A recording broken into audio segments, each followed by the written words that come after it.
Hello, hello, test, test.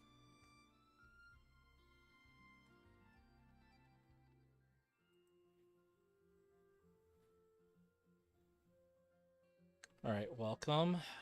Today I'll be playing Kaeya's quest, but first, daily grind. The academia? Did you hear what happened? What It's the happened this academia. time?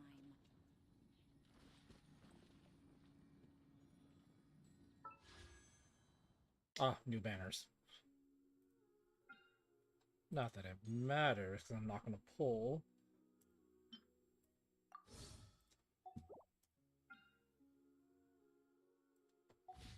Fireworks are for now, but friends are forever.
Rain Cutter, rain outlines your fate.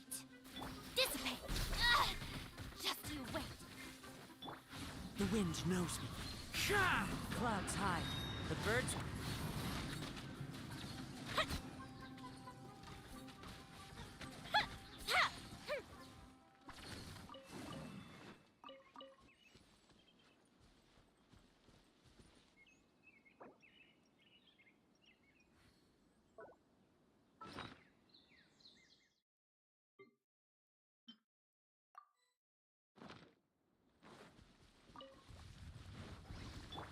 Know my sword.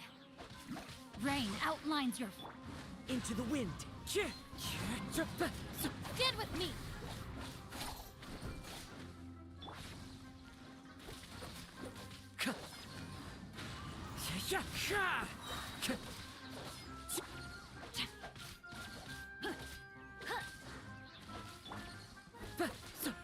One with nature.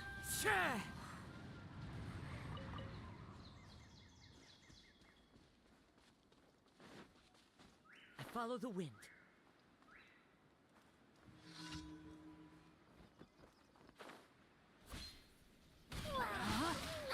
Let me weave you a verse. Know my... Fallen leaves. Adorn my... Dissipate! Fire hazard!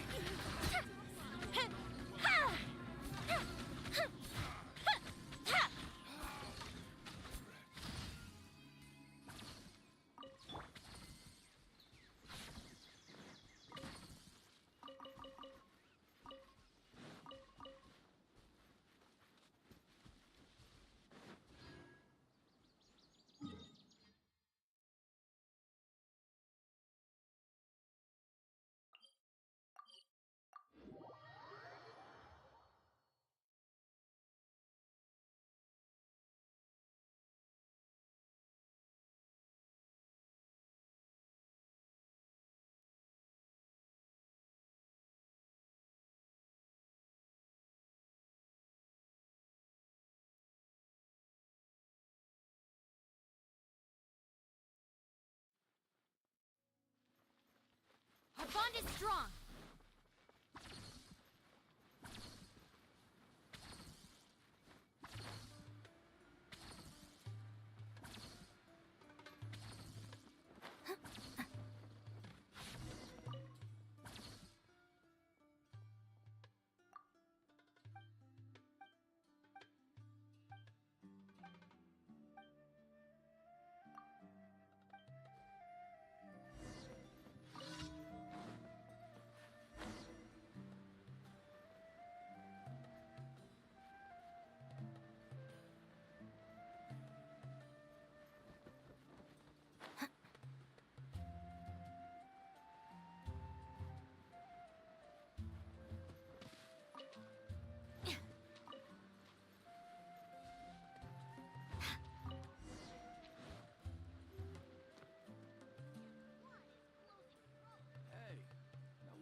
to apply. Witness the power of Kaeya.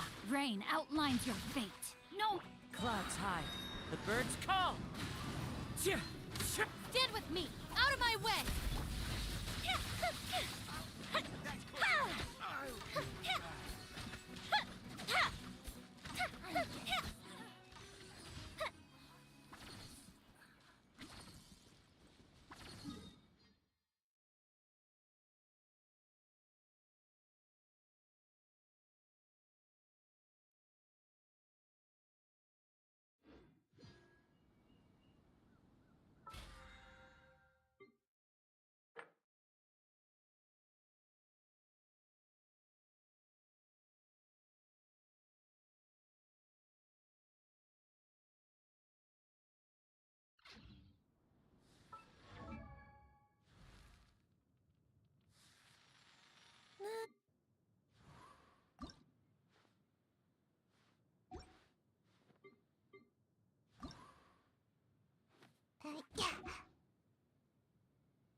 A pleasure to be working with you.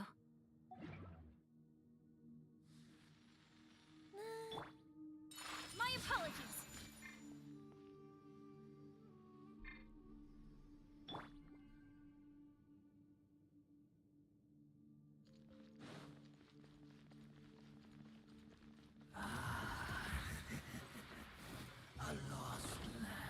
Rain Cutter, rain outlines your fate. Know my soul. Dissipate. The fuse is lit.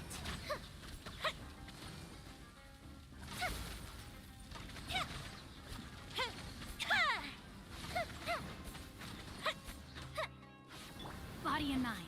Time to take flight. Stand with me. Fire hazard. Goldfish down. Let me weave you a bird. My apologies. Embrace the ice. Lightning purified.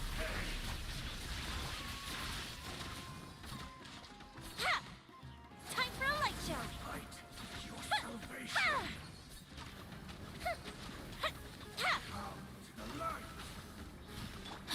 Not good. No, my sword. Whirling snow. Our bond is strong. Fire hazard.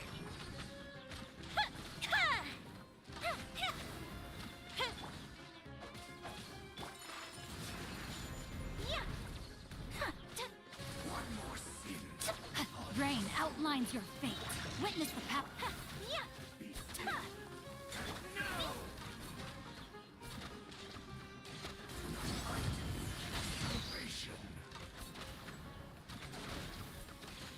penance is doomed. Your atonement has barely begun. Huh? My apologies. Yeah. All shall return.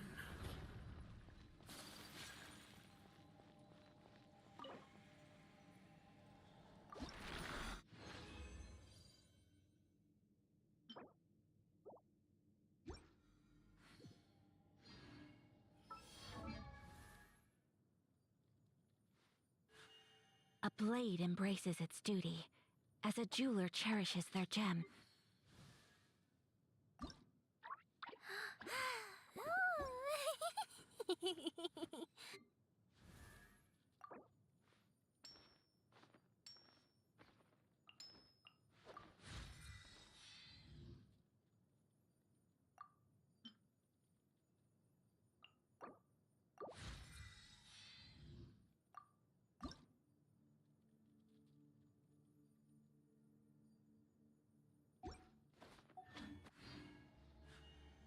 A blade embraces its duty.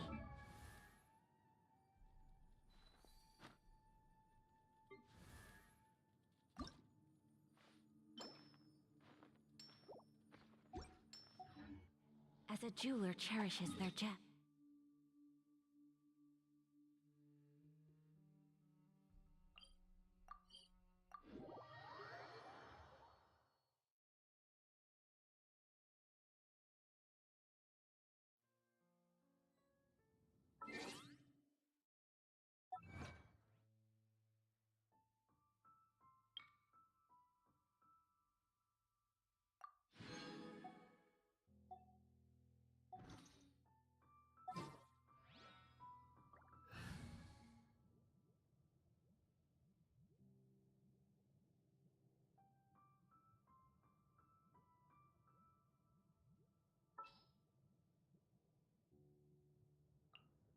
Want me to come along? Dissipate.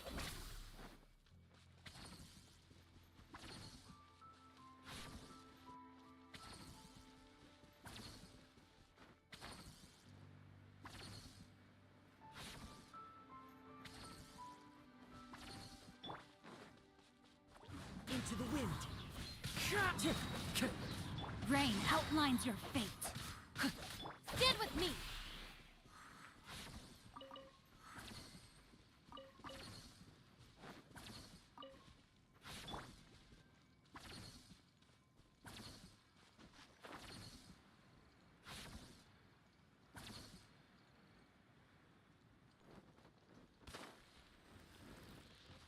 Let me weave you a verse. Huh? The wind knows me. Fallen leaves adorn my... Dissipate! Out of my way! Time for a light show! Ha! Ha! Ha! Ha! Ha!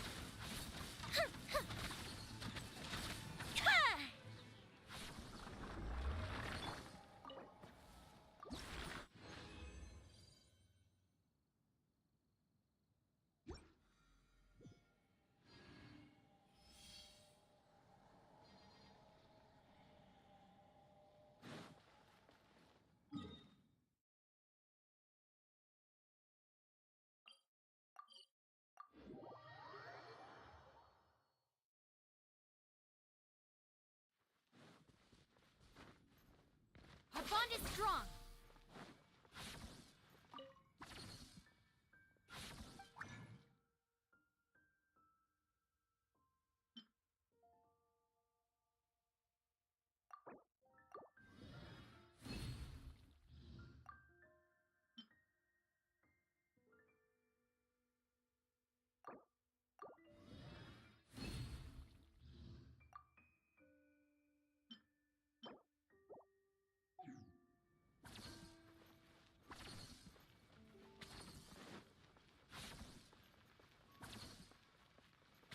Ad Astra.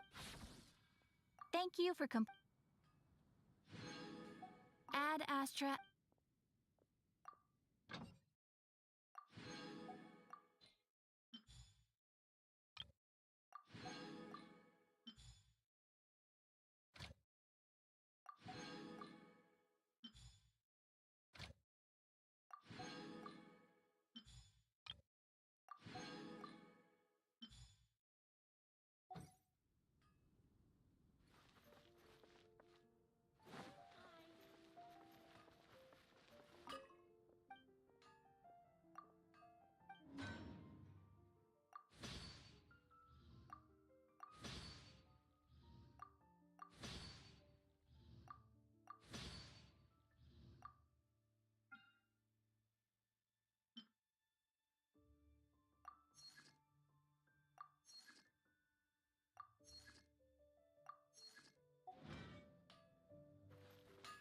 Mondstadt welcomes you.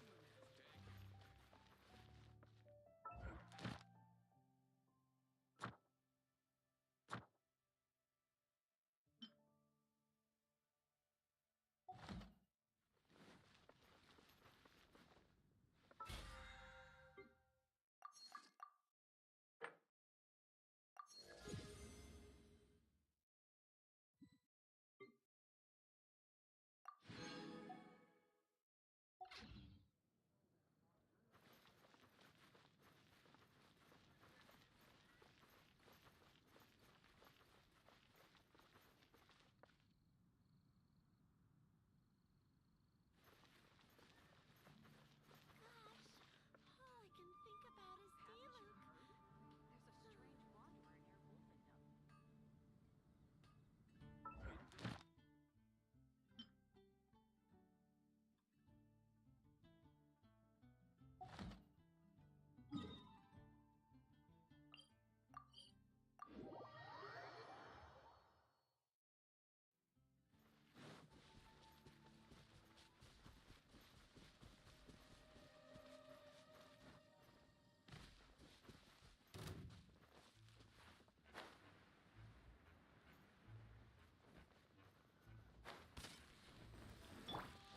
Rain outlines your fate. Witness the power of Go. Into the wind. Sha! As one with wind and cloud. Dissipate. Fire hazard. Goldfish up down.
If we've got nothing else to do, why don't I tell you a story?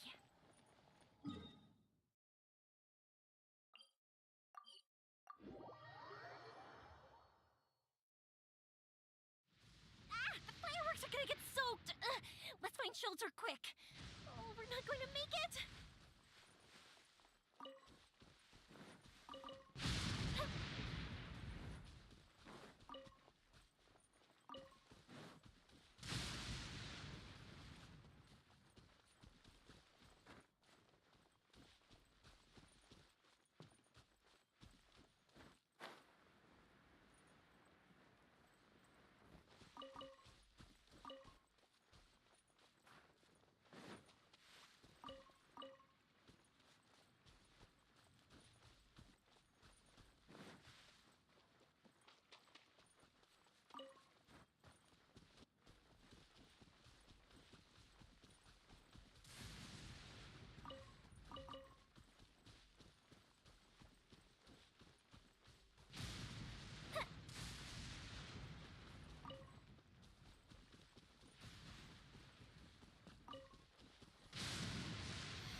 body and mind.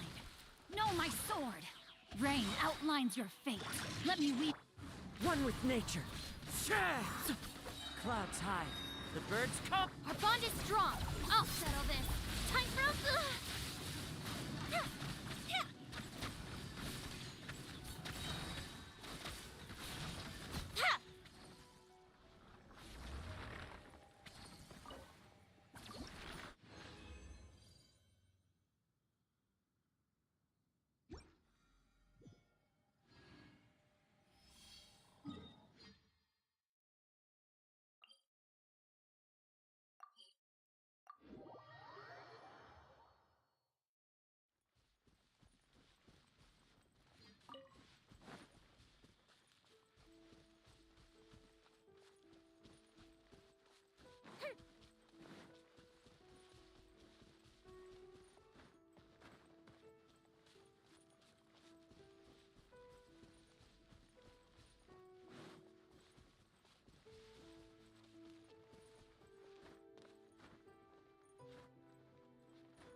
Know my sword. Rain cutter. The wind knows me. Fallen leaves, adorn my night! Stand with me.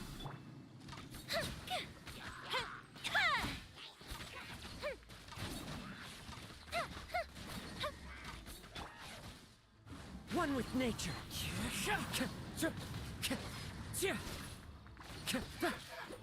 Dissipate.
Rain outlines your fate. Let me weave you a verse. Clouds high. The birds call. Fuse is lit.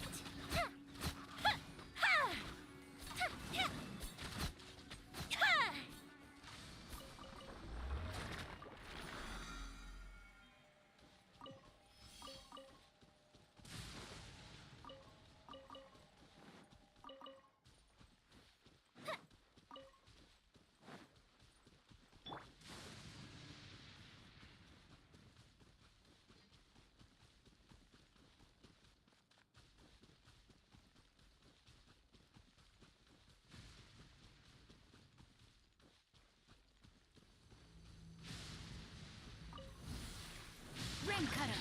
Rain outlines your fate. Fallen leaves, adorn my night. Stand with me. Lightning. Time for a light show.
sword. As one with wind and cloud. Dissipate! Out of my way! The fuse is lit!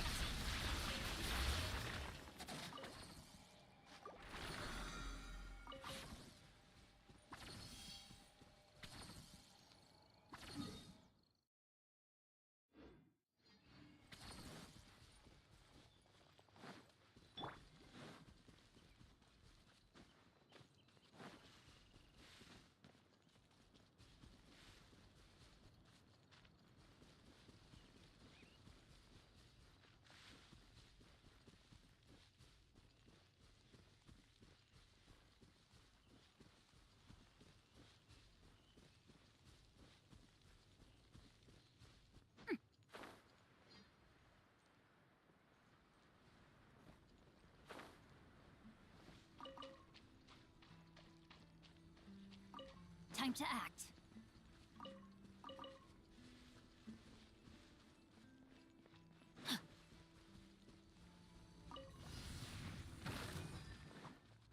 Rain cutter. Into the wind. Clouds high. The birds.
Have you ever kept goldfish as pets? They're very cute.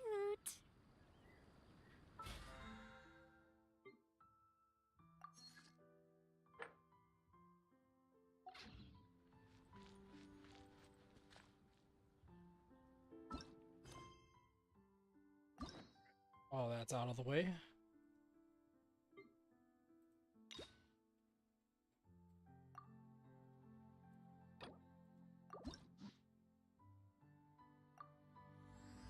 Shenanigans and sweet wine.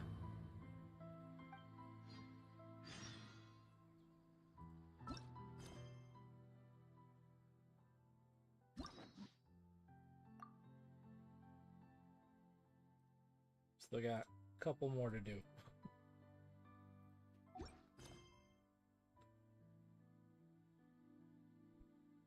Oh wow, takes place in Sumeru.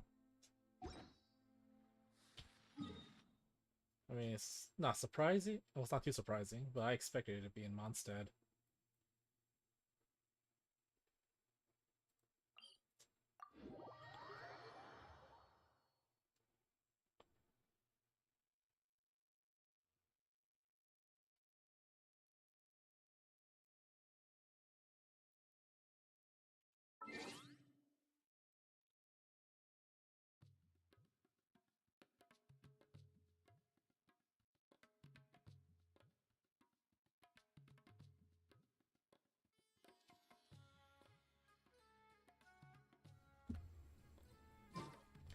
Sorry about that. Needed a water break.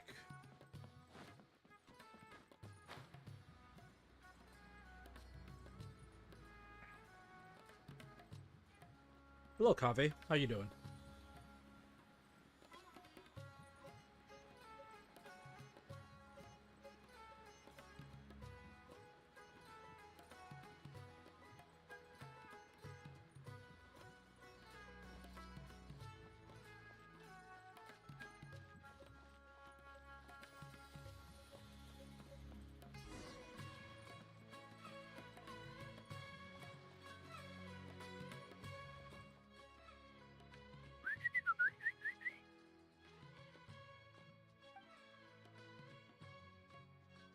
Hey, little birdie. Don't feel down. Come and perch on my shoulder. Don't be shy. I'll show you around town. Kaeya. Really? No wonder they never pay attention to I'm me. doing good, Kaveh. Just doing Forget it. Kaeya's quest right now. I probably shouldn't be anthropomorphizing them anyway. Haven't seen you in some time. To which one of the Animo Archon's wins do I owe the honor? Guess your natural charisma drew me here. Oh, is this your way of saying that you missed me? I didn't miss you. Since it wasn't meant to be with this little birdie, I'd better leave it alone. Let's take a walk, shall we? Sure thing. If you're wondering why I'm here, Jean's been worrying about trade safety recently. I discovered this when I unwittingly burst into her office to save the day. Another job involving long-distance travel falls to me. I suppose it's my own fault for having such a strong sense of duty.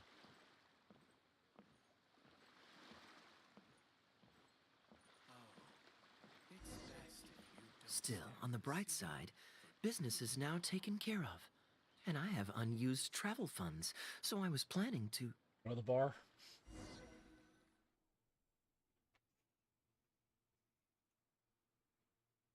Gundafar, we are in the middle of a war. Your place is at the front lines by my son's side. Pray tell, what provokes your unwarranted return to the palace? A matter of utmost importance, Your Majesty, such that I must personally report it to you. Those new outfits? Oh, Huh. Outdoor theater. Looks fun. where were we just now? Travel expenses? Ah, yes. Here's what I was thinking about the unused funds.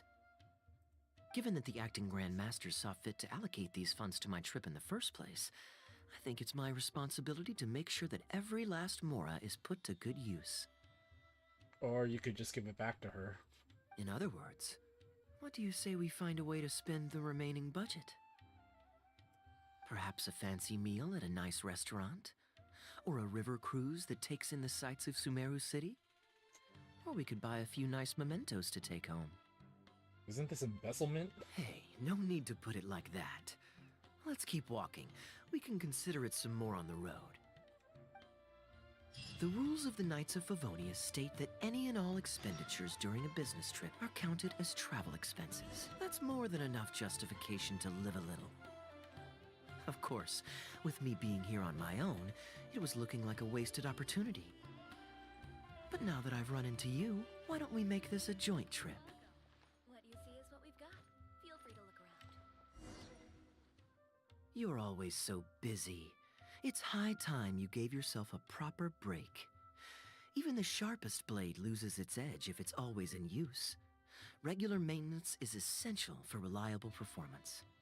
We get plenty of breaks. We get 6-week breaks. And anyway, life is short, so we should make the most of the time we have. Right now is the perfect time to relax and enjoy ourselves. And who knows how many other chances we'll get. So come on, what do you say?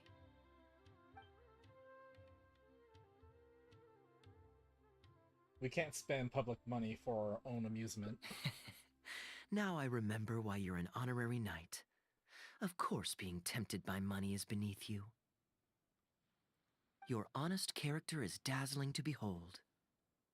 Like the sunlight reflecting off the surface of Cider Lake in the late fall, I hold my hands up. My thinking was mistaken. You don't sound like you were mistaken. In that case, I guess today's end-of-trip blowout is cancelled. I shall pack my luggage and prepare to return to Mondstadt. I can join you for the Oh? journey. You'd do that for me? Well, this wasn't what I'd originally planned, but it's a very welcome development. When I was souvenir shopping, I picked out something for you too. Guess my thoughtfulness wasn't in vain. You got me a souvenir? Let's keep that a secret for now. Not because I want to keep you guessing. Sure, you want to keep me guessing. It's just that I didn't think I'd run into you here. All my gifts are back at the inn. I want you to find out for yourself when you open it. The surprise is what gift-giving is all about, is it not? True. Fine. Then it's settled. We'll leave together shortly.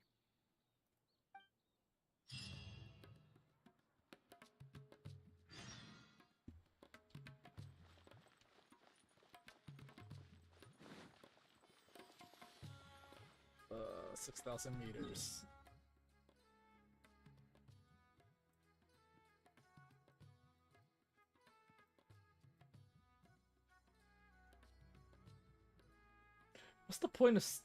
What's the point of the quest starting Sumeru if we're going to go to Mondstadt right away?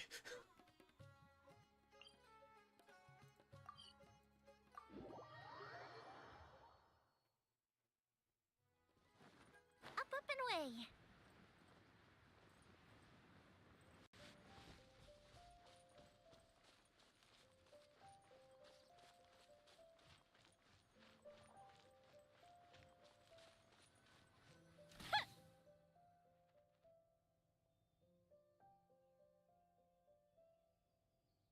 Look, Mondstadt's windmills. Ah, such a comforting sight. Now, as promised, your souvenir. Here you go. You waited all this time to give me the souvenir? According to the merchant I bought it from, mysterious spirits called Jinn often live in lamps like this. And this lamp in particular once housed a very powerful genie. Merchants love to exaggerate to help make a sale, but it's still quite the pretty little lamp. I know you like rare things, so perhaps you can add this to your collection. Of course, you can also use it as an ordinary pot. Personally, I think it'd make an excellent wine vessel. Thank you. I'll put it on display. You're welcome. I'm glad you like it. I'm ready to head into the city now. You're free to join me, or you can make your own schedule. Well, I am doing your quest, so I guess I'll join you. I could give everyone their souvenirs first, but I'm not sure whether I'm in the mood for running around and visiting people right after the long journey. Maybe I'll take a breather first. But I know I'll only get bored sitting in my room alone. Ugh. Do you have any suggestions? We can chill out together. You can relax without getting bored. I'm honored to have such a caring friend. Let's go to the plaza in front of the cathedral. We can listen to the bards playing or feed the pigeons. After so long in Sumeru, I've begun to miss that slow-paced and relaxed atmosphere. There's no rush. We can take our time and stroll on over.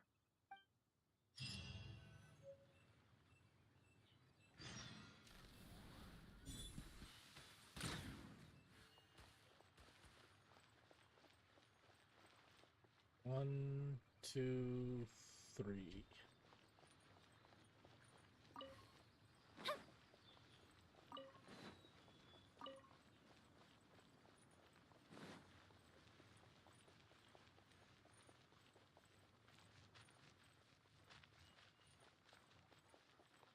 Mondstadt welcomes you.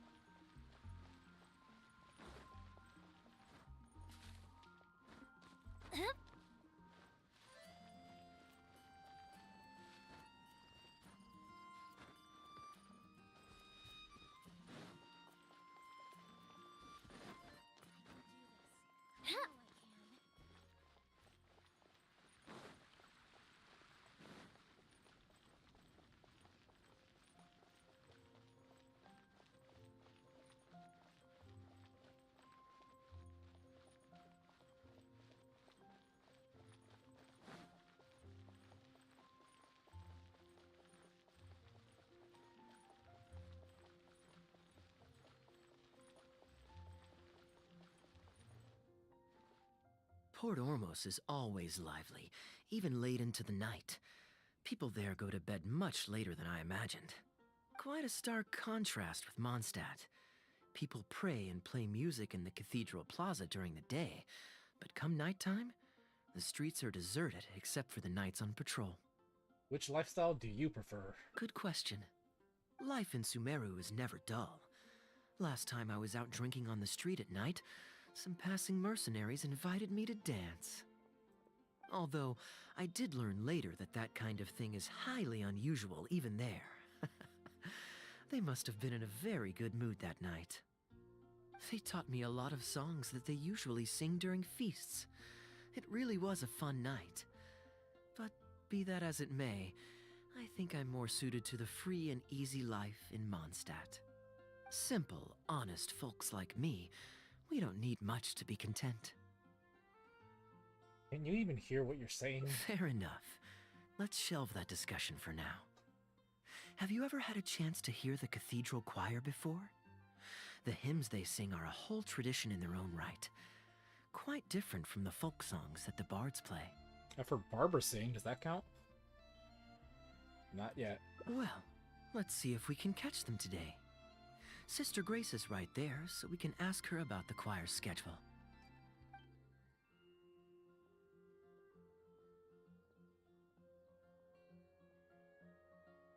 Excuse me, Sister Grace.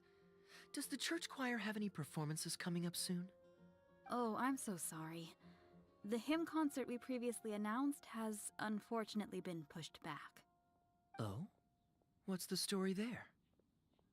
As you probably know, Captain Kaeya, we've been trying to organize an amateur choir in addition to the regular church choir. Ah, yes. I heard about that. I believe the plan was ultimately to have different choirs who can take turns to perform hymn concerts. Yes, exactly. Well, it turns out there are plenty of believers who are good singers and interested in joining a choir, so in theory, it should have been a simple case of getting everyone in the same room, then practice, practice, practice. But for some reason, the rehearsals are going terribly.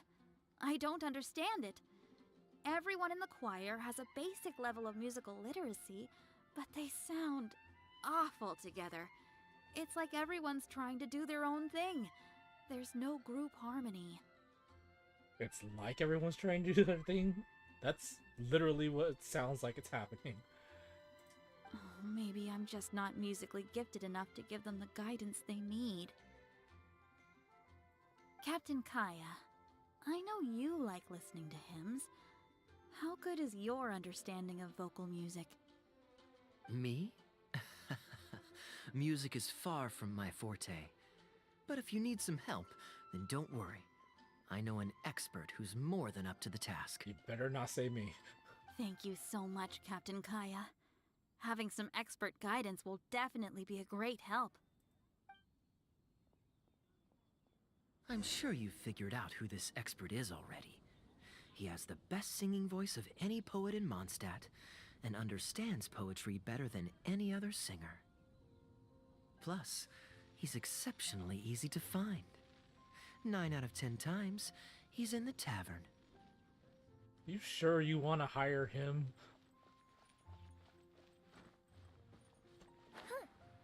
How much alcohol are you going to have to give this man for him to help you?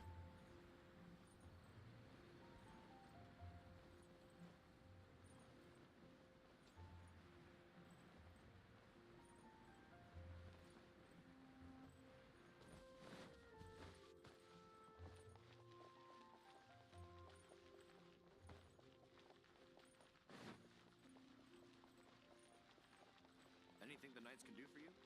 When I was adventuring in the Ashen Sea.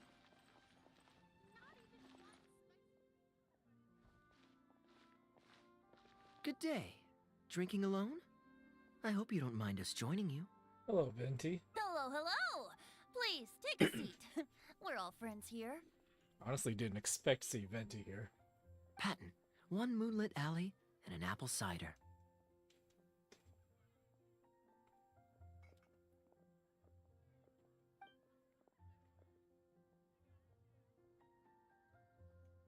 Ooh, excellent choices.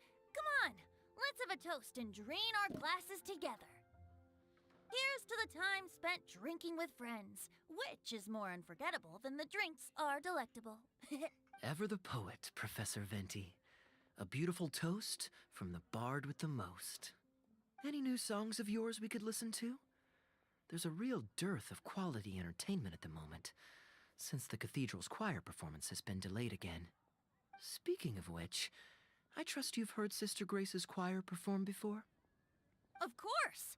Though the format is a little on the formal side, they do sing quite beautifully. Very pleasant to listen to. So you'd say you enjoy listening to hymns? Let me think. Well, however it's expressed, as long as you can hear the singer's passion and joy in their voice, I consider it a phenomenal performance. Passion and joy, huh? An intriguing perspective.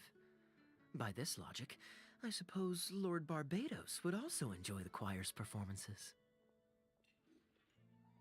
I wouldn't ask if he knows, but he clearly knows. Oh? And why is that? Think about it. It's only because of his patient guidance and protection that the people of Mondstadt can now sing such beautiful hymns in the cathedral. It must be quite satisfying for him to hear a joyful people lift up their voices in song. He absolutely knows.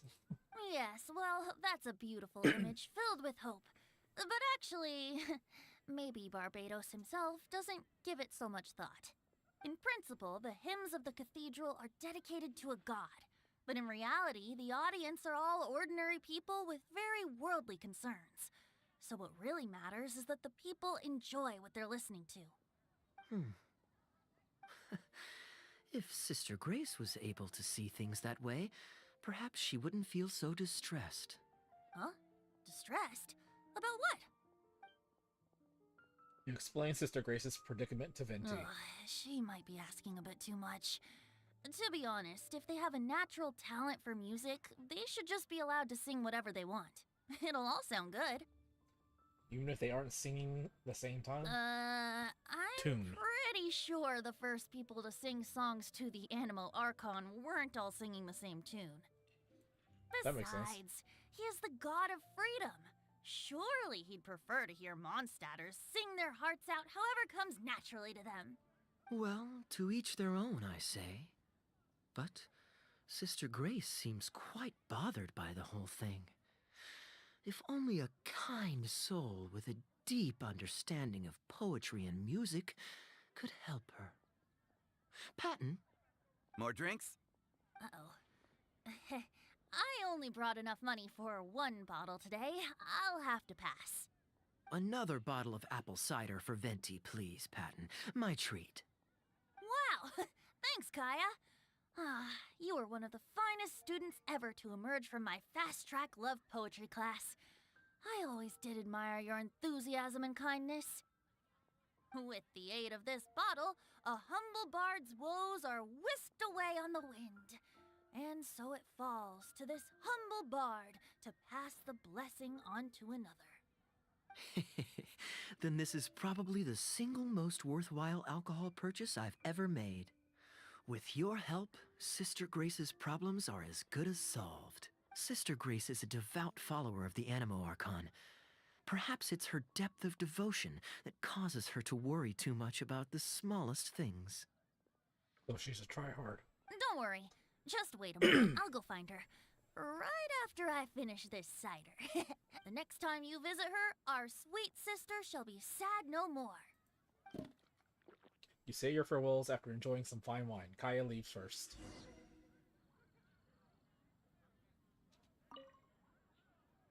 Kaeya is a wily character, but free wine is always the most delicious. You can always refuse. It's fine. I mean, the church's choral hymns aren't exactly my strong suit, what with all the finicky formalities and so on. But as long as there is love for music in the air, I'm sure I'll be able to help. Sounds like it'll actually take a lot of work. Hey, if I'm happy and Sister Grace is happy and the audience is happy, that's a great thing, isn't it?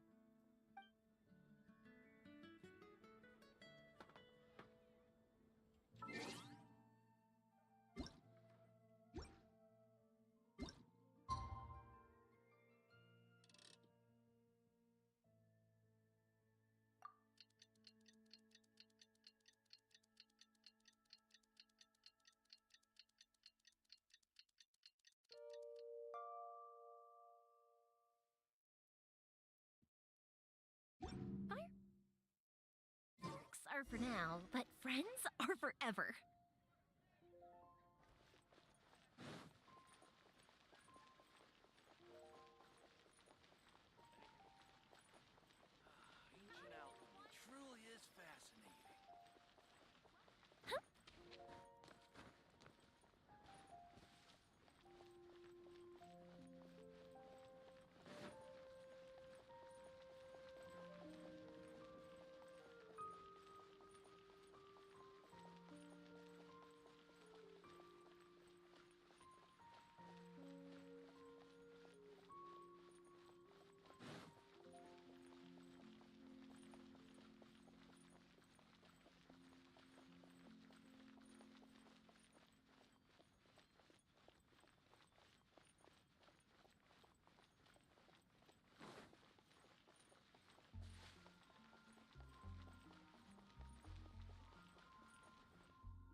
Hello, Sister Grace.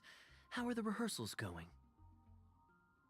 Captain Kaeya, your bard friend has a few suggestions that are somewhat fanciful in nature.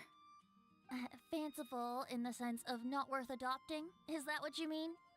What are your thoughts, Venti? Everyone in the choir loves to sing, but they're used to singing their favorite songs. Suddenly asking them to sing in perfect harmony like a church choir with years of experience is just too difficult. So, why ask them to adjust to the demands of those staid old church hymns when you could just create a new song for them? One that they'll be able to grasp quickly? If you want, I could help. Church choirs typically stick to traditional hymns. This is certainly an innovative idea. What's stopping you from considering it, Sister Grace? While I don't expect a recently established amateur choir to perform on par with our own church choir, this would be a major departure from tradition. I'm just not convinced that it's appropriate. Is the Church of Favonius really such a stickler for tradition? Giving believers the chance to express themselves freely seems like it would be a very positive thing. So, Venti, do you think the Animo Archon would like to hear a new melody? Of course! This was the wish of the people when New Mondstadt was first founded. Okay, well, let's see what our other friend thinks. Traveler, what are your thoughts? I, for one, am inclined to agree with Venti's understanding of Barbados. Another vote of confidence. Maybe there's hope for this idea yet. Maybe it's just a generational thing, but... Oh, well, it's not a completely unreasonable idea. I suppose it can't hurt to try. Looks like we're all in favor then, so let's start preparing. Sister Grace, could we trouble you to inform the choir members? Of course. I'll tell them now, and then we'll give this a try. Should we find some people to help us compose the lyrics? If this is to be a new song of the people, then the more fresh ideas we have, the better. Good idea. Let's split up and find some contributors, Traveler. Who should I go look for? Let me think. Since we're composing a song, we should try and recruit at least one person who understands music. Aha! I know. Sister Grace, how would you feel about us asking Sister Barbara to provide her input? Given that the idea is to write a song dedicated to Lord Barbados, I'm sure Sister Barbara would be very willing. Perfect. Traveler, why don't you head into the cathedral and invite Sister Barbara to join us? I'll look for another friend who's interested in helping us.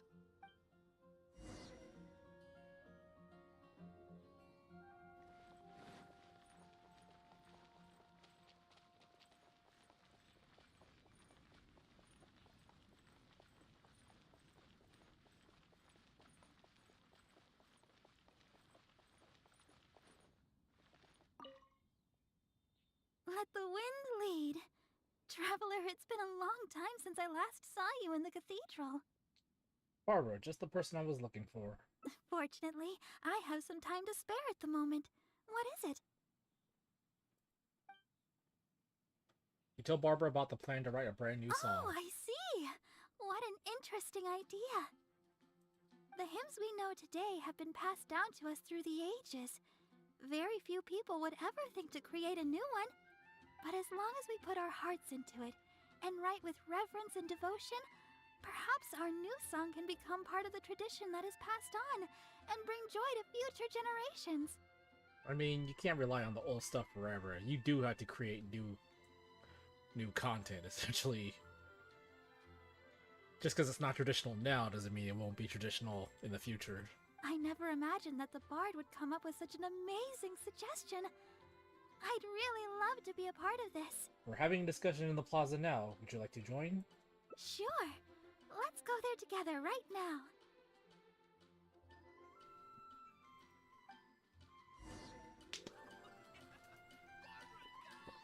Anything the knights can do for you.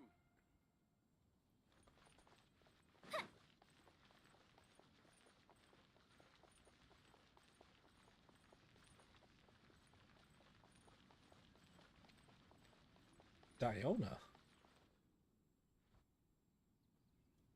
Ah, you're here. You took your sweet time. Hey, Diona. I've seen Kaeya play Genius Invocation TCG, making up a bunch of baloney to distract his opponents. He's a trickster, plain and simple. So now, I gotta check with you guys to see if what he's saying is true. There's a lot of characters in this quest. Can we really write about anything we want in this song? Even the evils of Mondstadt's wine industry? And is the choir really gonna perform it publicly? So everyone on the streets will hear it? Do you think she can really write about that? I don't think anything's off limits. I thought it was a fun idea anyway. Then I wanna write this. All booze hounds will be punished harshly by Lord Barbados. I mean, it's not exactly true. That's a very novel idea indeed. Oh yeah, he's allergic to cats. I'm used to just humming to myself while I work. So after Sister Grace criticized us for not singing in harmony, I was planning on quitting the choir. I never thought we'd be able to just sing what we wanted. Whew, what a relief. Plus, we get to write a song with Sister Barbara. I'm so honored! Thank you, everyone. Why don't we start by picking a theme for this song? I agree. Traditionally speaking, the theme should be Praise be to the gentle and loving Lord Barbados. I expect that Professor Venti might feel that topic is overdone and lacks originality, and that it may not be to Lord Barbados's liking. That's Kaeya for you. Got it in one. I'd suggest that everyone start by thinking of the little things in life that bring you joy. Ooh, well then can I praise the perfect fish head soup my mom cooked last night? Of course you can. I think I'd like to rejoice in the precious days spent together with family. Let us praise Mondstadt, the city that allows us to sing freely. See? Already we have lots of wonderful ideas. Let's write them down, and then Kaeya can... Kaeya? What, did he dip out?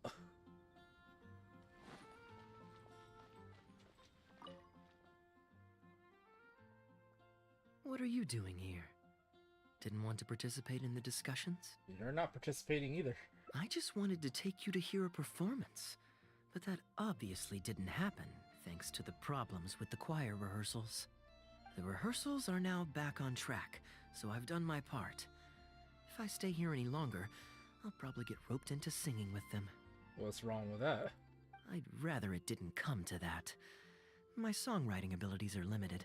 Here you are helping other people out when you're supposed to be kicking back and relaxing. If doing nothing but loitering on the plaza enjoying the scenery all day is the only way to relax, then I suppose I didn't get to relax.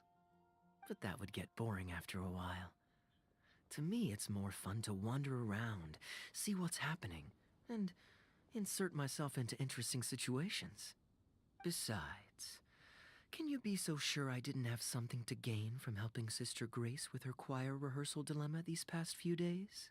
Oh, I spy two naughty students skipping class, and they just so happen to be the very two who asked me to help Sister Grace in the first place. Don't call us naughty. We're Well, ready you to can call review Kaeya and that, discuss but not everyone's me. lyric contributions now. Hey, why is it that you look like you're trying to run away? I still recall the teachings of Professor Venti.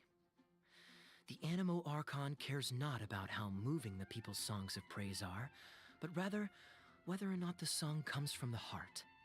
With so many true believers gathered together earnestly writing a song for him, I'm sure the Animo Archon is watching on and feels very satisfied.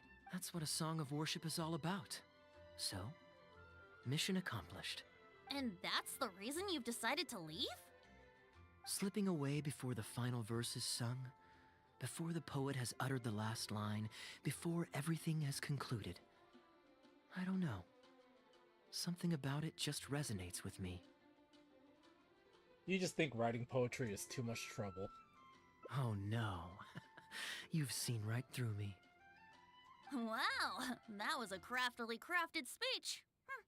I almost fell for it.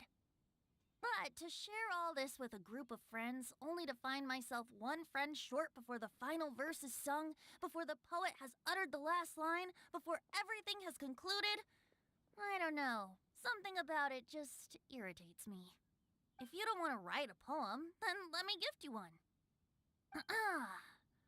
Abandoned to whatever fortune the cruel waters bring, bereft of control, directionless I swing. The swift currents surge, and onward I urge, through the snow and frost that fall and winter bring. Majestic waves cresting, surf roaring its tail, none but the ocean to hear as I sing. The stars in my eyes as I chart toward the horizon, that into one day from the endless dome of night I shall spring. If you are a chaser of freedom, the animal Archon will bless you. So why not let those feelings out and sing with everyone? A boat that has come unmoored will not get lost in the night, but sail towards the dawn. A beautiful image. Of course, you don't have to believe in it, but the winds of Mondstadt will guide every lost ship back to safe harbor. Well, after a fine poem like that, it would be plain rude of me not to rejoin you. Let's head back together. You two, of all people, have to be there for the grand finale.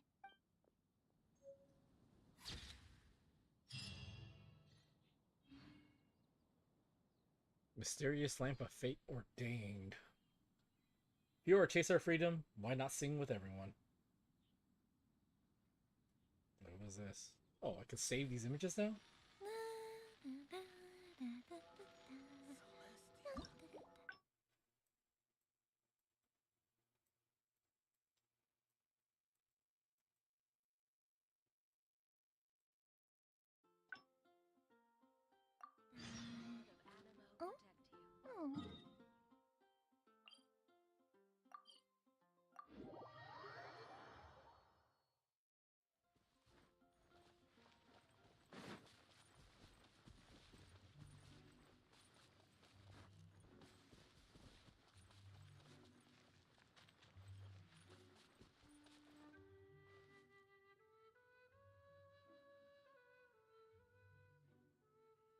Look, Mondstadt's windmills.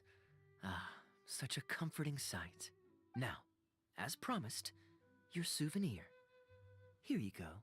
According to the merchant I bought it from, mysterious spirits called Jinn often live in lamps like this. And this lamp in particular once housed a very powerful genie. Now that I think about it, do Jinn come in lamps in Genshin? We've only seen them in bottles. Merchants love to exaggerate to help make a sale, but it's still quite the pretty little lamp. I know you like rare things, so perhaps you can add this to your collection. Thank you. I'll use it as a decanter. You're welcome. I'm glad you like it. I'm ready to head into the city now. You're free to join me, or you can make your own schedule. I could give everyone their souvenirs first, but I'm not sure whether I'm in the mood for running around and visiting people right after the long journey. Maybe I'll take a breather first. But I know I'll only get bored sitting in my room alone. Ugh. Do you have any suggestions? I can join you for the souvenir giving, so you have some company. Yes, I suppose. Okay, souvenir run it is. They're mostly people you know, so it'll be a chance for you to say hi to some people you haven't seen in a while. Mostly? So are there some people I don't know? Let's start by going to the Knights of Favonius headquarters. Jean and Lisa will definitely be there, and with any luck, we might run into a few others too.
Hey, you two busy?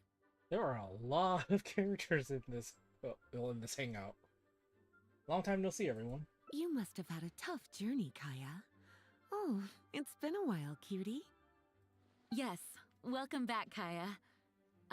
Why is the honorary knight accompanying you? Am I not allowed to be here? You explain your chance encounter with Kaeya and Sumeru to Jean and Lisa. I understand. Back to matters at hand, Kaeya. I have already received your report. You did well this time, thank you. A few days ago, we received a letter from the representative of the Wine Merchants Association in Sumeru. It was thanks to your on-the-spot decisions that further losses, due to continued delays, were avoided. Just doing my duty. Anything to reduce the acting Grandmaster's workload. Oh, I nearly forgot. I have some unused travel funds. I'll return the surplus now. Talking like he wasn't planning on spending it. Given the suddenness of the situation and the difficulty in resolving it, I authorized a greater than normal disbursement in case of unforeseen circumstances. But I didn't think there would be this much left over. Thank you, Kaeya. Just doing the right thing. But I'm not actually here for a post-trip debrief. I brought some souvenirs back for everyone. Souvenirs from Sumeru?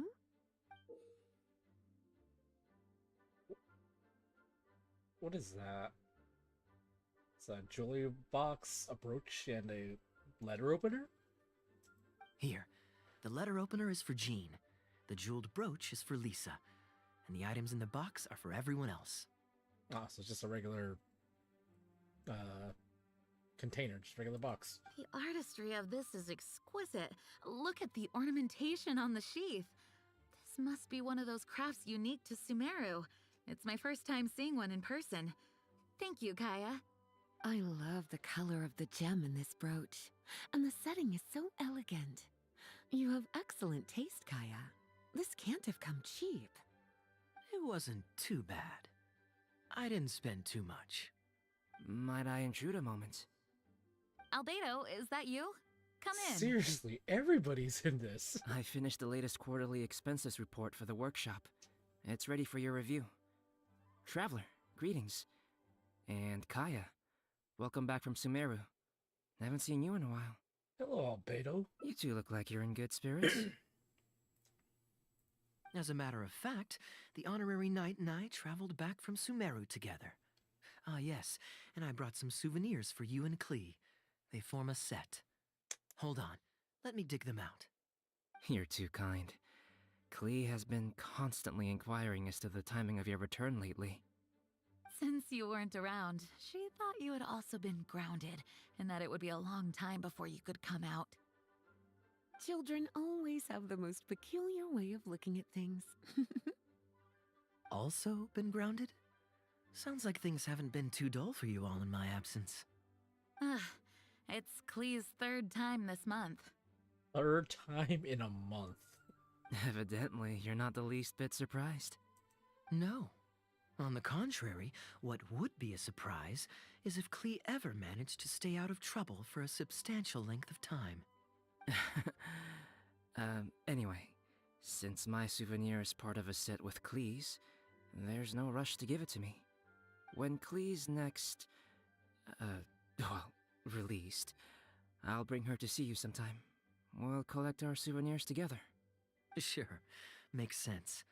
Leave the surprise for the person who'll enjoy it the most. I'll leave these documents here. I'll take my leave now, everyone. Kaeya, I've approved your vacation request. Use this time to relax and unwind. Don't worry about the report and other work. I'll take care of it. Is this hangout really just to show off Kaeya's connection with every character? You too, Honorary Knight. There isn't any work the Knights of Favonius require your assistance with at this time, so please take it easy. Thank you. Then we'll be going now. Enjoy your vacation. But don't forget to return the Fox and the Dandelion Sea series before it's due. Don't worry, I'm nearly done with those. I'll be able to return them in a few days.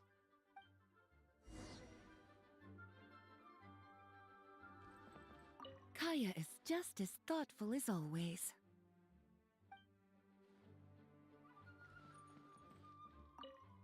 Though there's always something to do. With everyone lending a hand, I always feel at ease.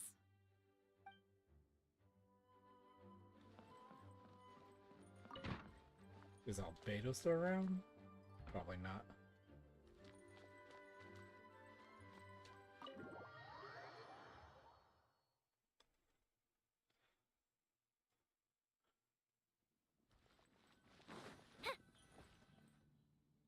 I'm surprised Klee still hasn't escaped.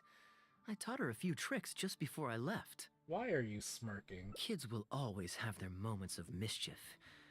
But to be able to grow up without a worry or care in the world is something truly precious. Well, now that all the gifts for the Knights of Favonius are with Jean, next up is... Ooh, how about we visit the Dawn Winery under the pretext of delivering souvenirs and try to score some free wine? It's been a long time since I last saw everyone there. Plus, it'll be the perfect time to treat you to some of their newest brews. Diluc should be there tomorrow since he has business to deal with. But then there's nothing scheduled for the day after tomorrow, so perhaps it'll be easier to get free wine then. What do you think? When should we go?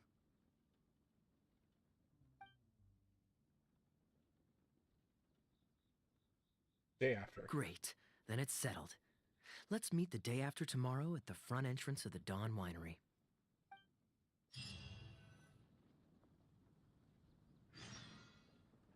Wait until 2 days later.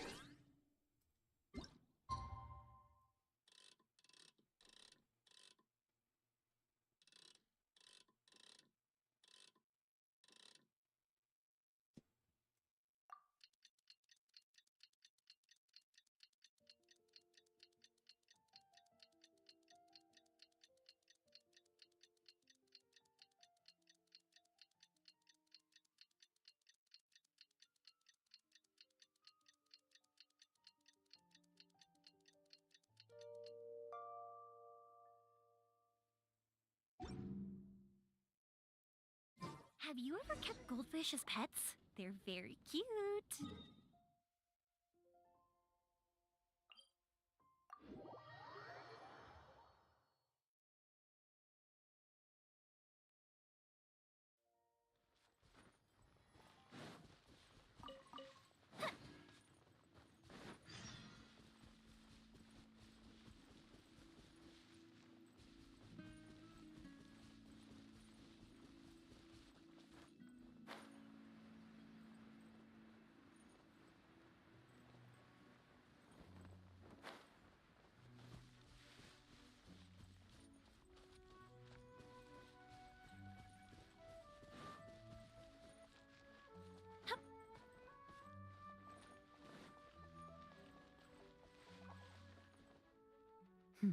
You're more punctual than I expected. Let's head inside.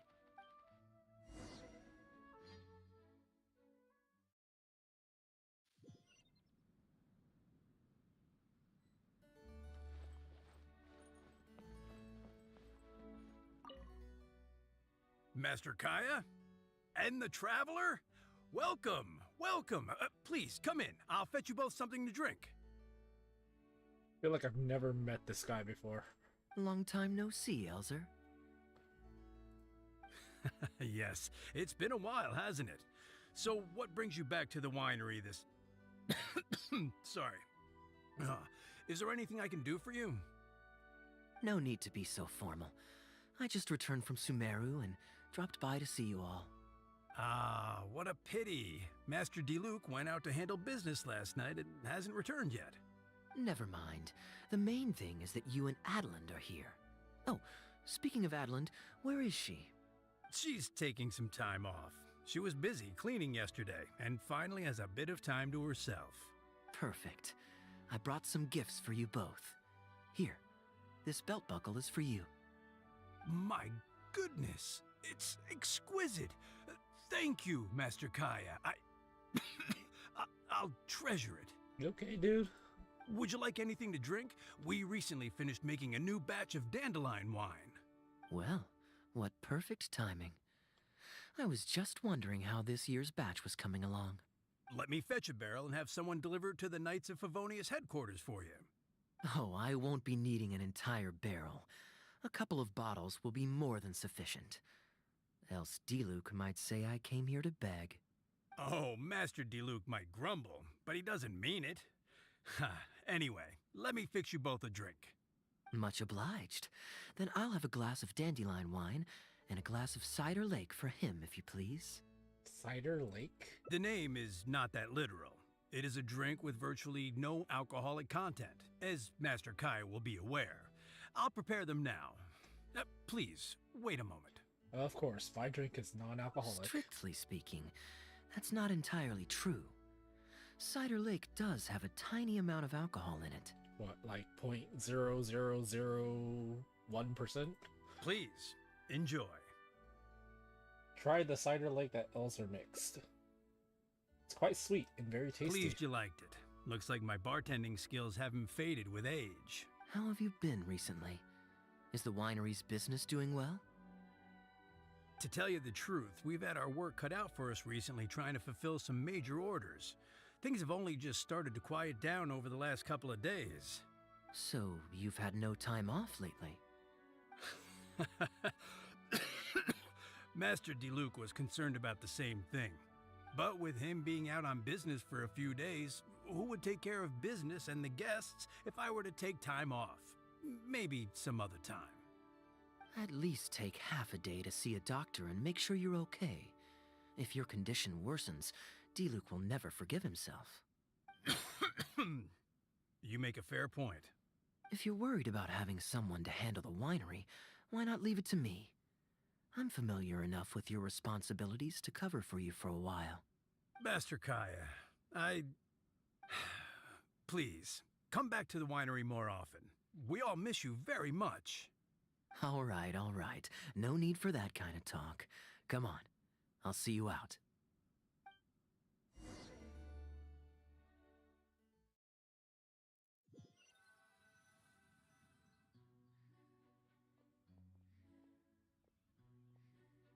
While I'm resting, I shall leave Dawn Winery in your hands. Don't worry, I'm not going anywhere. Rest easy, and go see the doctor. Such great weather today. A calm breeze and delicious wine. This is quite the treat. Though, it's a pity this batch seems a bit bland. How about I go to the wine locker and fetch one from the reserve collection? I remember it's on the second floor. That allowed? Of course it's fine. I promised Elzer I'd help. I said nothing about leaving the wine alone. Sorry, I'm a little late to the welcome party, but I believe I just heard the words wine locker and reserve collection. Planning on pilfering a bottle of reserve, Master Kaeya? The reserve collection is reserved for a reason, you know. You should at least run it past Master Diluc first. Oh, Adeland, surely you misheard.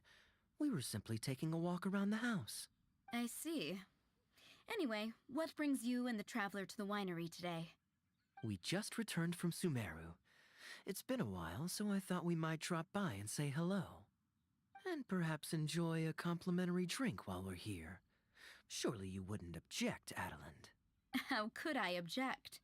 We're simply happy that you've come back to see us. Oh, Adeland, I also brought some gifts for you all. This bottle of essential oil is for you. If you rub it on your hands when it gets cold, your skin won't crack. Oh my! I can't believe you remembered something like that. Of course I remember. You always took such good care of me when I fell sick as a child. In comparison, this is nothing. You're all grown up now, and you don't get sick nearly as easily. You don't need me to look after you anymore. True, I don't get sick as much. But speaking of being looked after, when I was in Sumeru, I did find myself and my stomach missing your cooking so terribly. Oh, are you hungry? Would you like to eat something? You too, traveler. Please tell me if there's anything you'd like to eat. Well, now that you mention it, I do actually feel a bit peckish. Steak? Oh, yes. A nice steak would really hit the spot. Fragrant cedarwood grilled. Lynn taught me a new dish right now. Grilling the steak over fragrant cedar wood infuses it with more flavor than pan-frying it. It's a favorite of Master Kaeya's. Since using an open flame to grill indoors is somewhat inconvenient, we usually set up a grill outdoors. It's perfect for grilling meat, but you can also use it to make stews. I can offer you a satisfying salad, cold cut platter, and anything stewed. What would you prefer, traveler? Sticky honey Okay, roast. right away. No new recipe. Master Kaeya really likes stewed vegetables, but it takes the most time. So I'll start making that first, and then prepare your meal once that's underway. You seem to know Kaya's preferences inside out. Of course! I looked after him and Master Diluc when they were growing up. He wasn't always such a complicated character. He was a gentle child, polite and very sweet. Boys, huh? The gentle ones grow up to be wild, and the rambunctious ones become quiet and reserved. At least that's my experience. If there's anything you don't understand about Master Kaeya and his antics, please feel free to talk to me about it. His temperament has changed quite a lot over the years, but he still has a lot of the endearing qualities I remember. I can't always tell if he's being truthful. Kaeya is much savvier and more mature than he used to be. Goodness knows he could be tricky to deal with. But let me share a few little tips. When he answers your question with a question, stop and think carefully about what he wants you to believe, and don't be led on by him. As for not knowing what he's up to, that's because he loves making up a good cover story. But don't let him get to you too much. You can take it from me. You were drinking a cider lake just now, right? That's right. Do you know why it's called that? The name was coined by none other than Master Krepus when he mixed the drink for Master Kaeya himself. Oh, they were adorable when they were young. One time, the winery was hosting a banquet, and Master Krepus strictly forbade Master Diluc from drinking. Master Diluc wasn't happy about that, and he convinced Master Kaeya to team up with him and sneak into the wine cellar to steal some dandelion wine. And how did I find this out? Because when Master Kaeya attempted to distract me, I could clearly see Diluc hiding around the corner of the corridor, gesturing to Master Kaeya to direct him through the whole thing. The Captain Kaeya of today never bats an eye when he lies, but he wasn't like that at all when he was young. Ah, goodness, how did I get into this? Anyway, they were discovered by Master Krepus in the end, and he was furious. He punished Master Kaeya by making him write lines, and Master Diluc was forced to clean the wine barrels in the cellar. The wine cellar had over a dozen large wine barrels to scrub, and Master Diluc was just a child. There was no way he could finish it all by himself. Master Krepus really meant to teach him a lesson.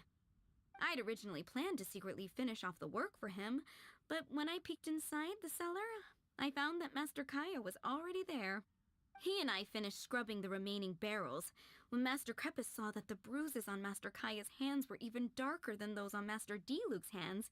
He instantly understood the situation. Master Krepus wasn't stern by nature, so to comfort Master Kaeya, he mixed him a drink and added a few drops of alcohol just so he could have a little taste. So you see, Kaeya was a gentle child and never one to boast about the things he did for other people. Sometimes he'd even deny it if asked. His friends have a special place in his heart, even if he keeps this to himself. Kaeya's quite a smooth talker these days, but I can tell that his habit of quietly helping others hasn't changed. I understand what you mean. Ah, good.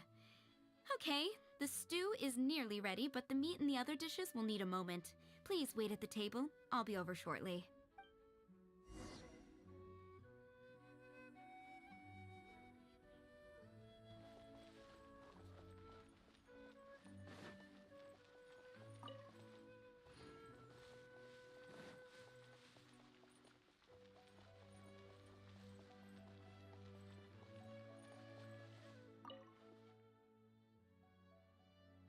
Drinking fine wine, eating Adeline's steak? Ah, now this is what I call a vacation. And I got to hear some stories about your childhood. Oh? What has Adeline been telling you? She said you were a very smart kid. So she told the good stories. Well, shucks. Now I'm embarrassed. Food's ready. I hope you're hungry. I made a little extra, given how long it's been since you were last here. Oh, we never imagined there would be such a magnificent feast. You've really outdone yourself. Why don't you sit and eat with us this time? Yeah, let's eat together. If you keep chatting away, the food will get cold. I'll wait here. Please call me if you need anything. I'm afraid that just won't do, Adeland. I'm serious. We get together so rarely. Can't you bend the house rules just this once? After all, I don't live here anymore, so I'm just a regular guest.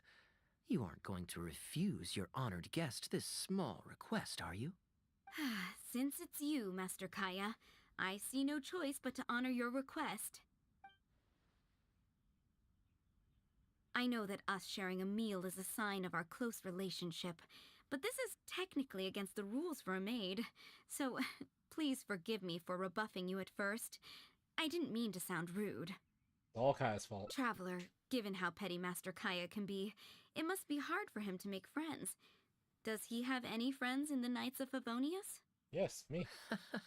Looks like my efforts have paid off. See, Adeland?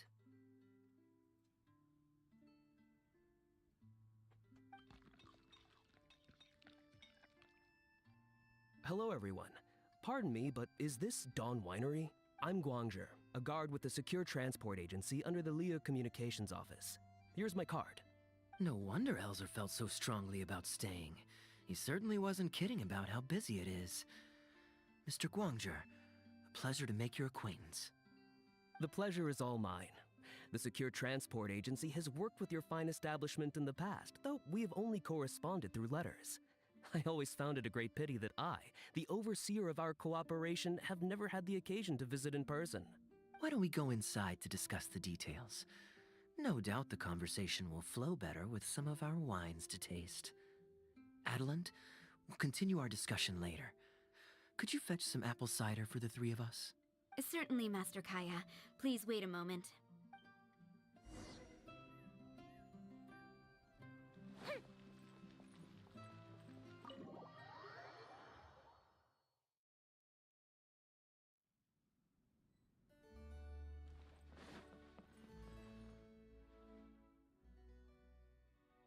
And how might I address you, sir, as well as your...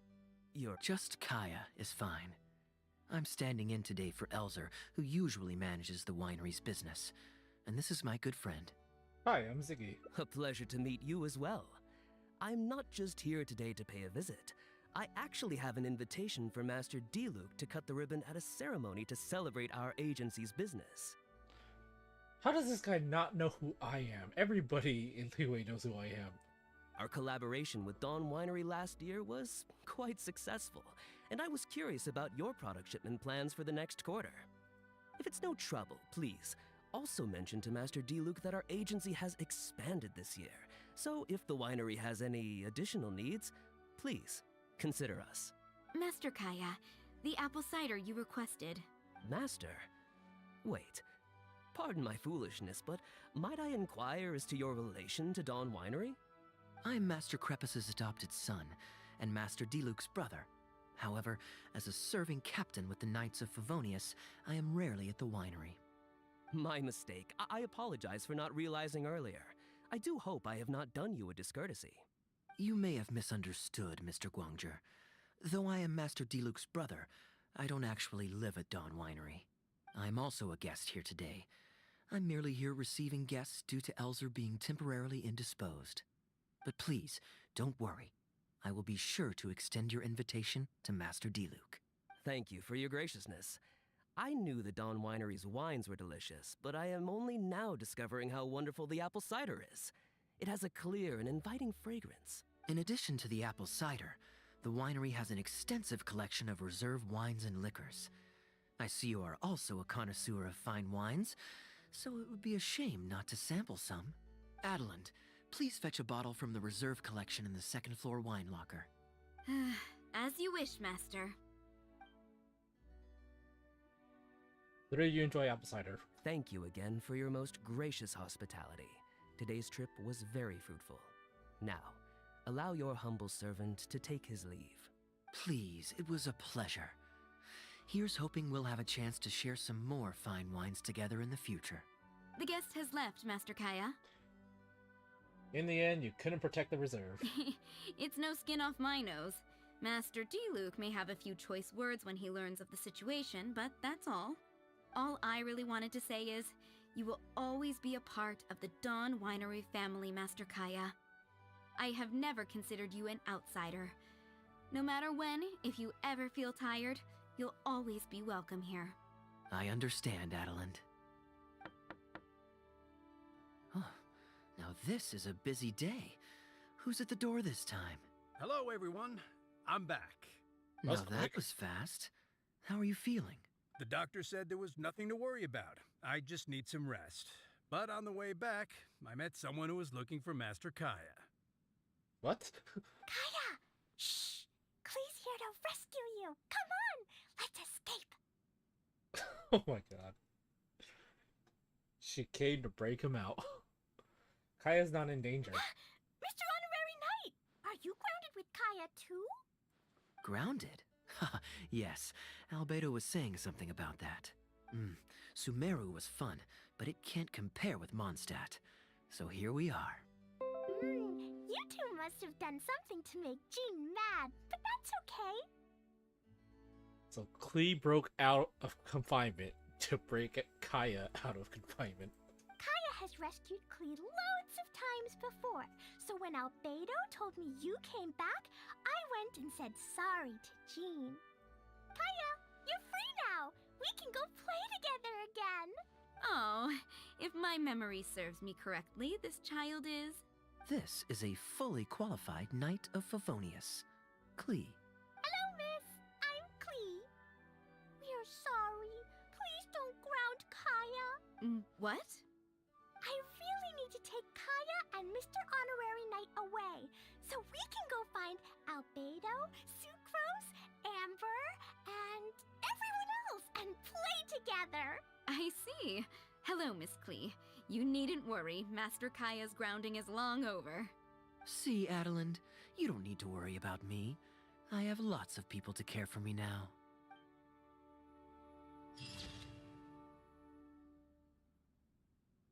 Wow. Everyone really is in this one.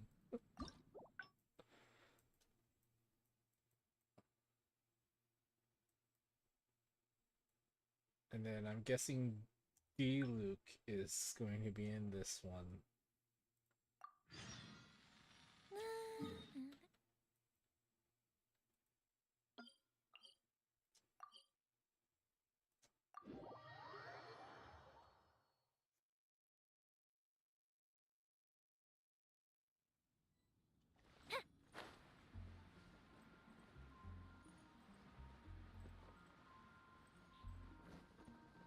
Up and away.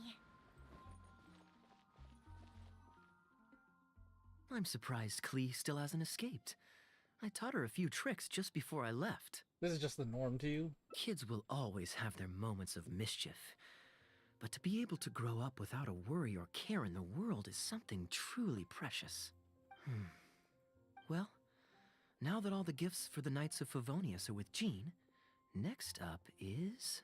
Ooh, how about we visit the Dawn Winery under the pretext of delivering souvenirs and try to score some free wine? It's been a long time since I last saw everyone there. Plus, it'll be the perfect time to treat you to some of their newest brews. D-Luke should be there tomorrow since he has business to deal with. But then there's nothing scheduled for the day after tomorrow, so perhaps it'll be easier to get free wine then. What do you think? When should we go? Tomorrow. That works. Then I guess we'll see D-Luke. Let's meet at the front entrance of the Dawn Winery tomorrow.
You made it.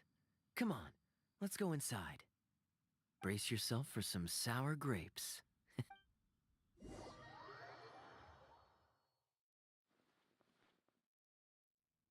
If you're not feeling well, then let me go this time. Oh, I'm fine. It's not serious. Oh, I'm sorry. I hope I'm not interrupting anything important. What are you doing here today? And I see you've brought a +1. Greetings. Oh, it's nothing particularly pressing. It's just that we recently returned from Sumeru, and given how long it's been since we last visited the winery, we thought we'd drop by and say hello. Is that it?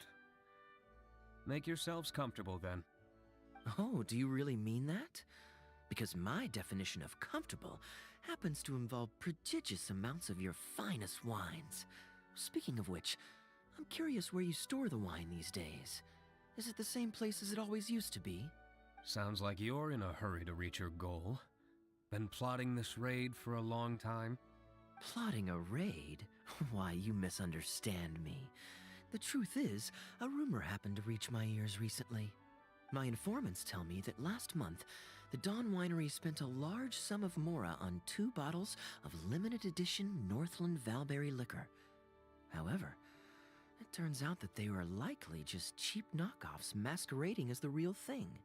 Of course, a teetotaler like yourself would struggle to tell the difference. So why not get a connoisseur to help you appraise the quality? Oh, wait. But the sterling reputation of Dawn Winery is at stake. Why, if you really purchased bootleg liquor, that would be scandalous. Better to have unknown and insignificant alcohol aficionados do the taste test for you, to prevent word getting out. Quite the story. You used that one last year. Got anything else? What? Really? I totally forgot. In that case, how about the principle of reciprocity? Here, this is for you. I bought it for you in Sumeru, and it cost a veritable mountain of mora. Is that a desk lamp? Thanks. Put it on the table. That's it? No comment whatsoever? You want a comment? Okay then. This thing is very in line with your unique aesthetic tastes. Much like that vase over there. The vase. Elzer, fetch a bottle of this year's newest batch from the warehouse, or else someone will keep blathering on with endless excuses. One moment, Master Kaeya. I shall fetch it immediately. What's wrong, Elzer? Are you okay? My throat is a bit raspy is all. It got better after I began taking medicine, but recently it flared up again. Other than a bit of difficulty breathing now and then, it's nothing to be concerned about. Many illnesses are caused by overwork. If you don't get enough rest, medicine alone won't solve the problem. Surely you should have long since handed over the work of the winery to Diluc by now. You can't keep being Diluc's butler. He's becoming a louse. Actually, most of the time he... Take some time off, Elzer. Don't put it off any longer. I'll handle the guild matters. It's important to take care of your health. You have to take it seriously. And, cavalry captain, you would do well to remember that brevity is the soul of wit. Master Diluc, Master Kaeya, thank you both. Then I'll take my leave and rest for a few days. Enjoy your vacation. Though, before you officially clock out, let me head out the door with you. We can grab a few bottles on the way. There's nothing quite like enjoying a quality wine while feeling the gentle breeze against your face. Want to come, Diluc? Normally I'd accompany you, but unfortunately I still have some pressing matters to take care of. My apologies and regards to both of you. Really? Oh, that's a shame.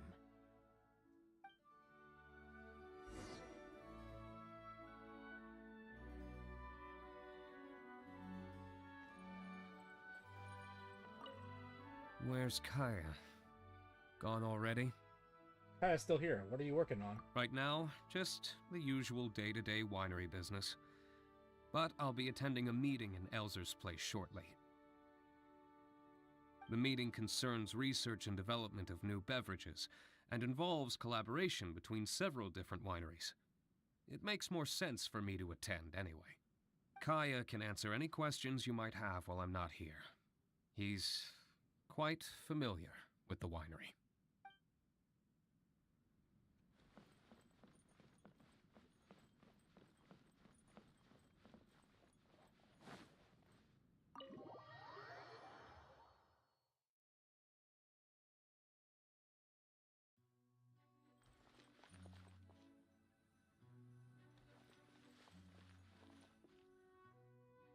I asked Connor to select a bottle of our best. He'll bring it by shortly. You asked Connor?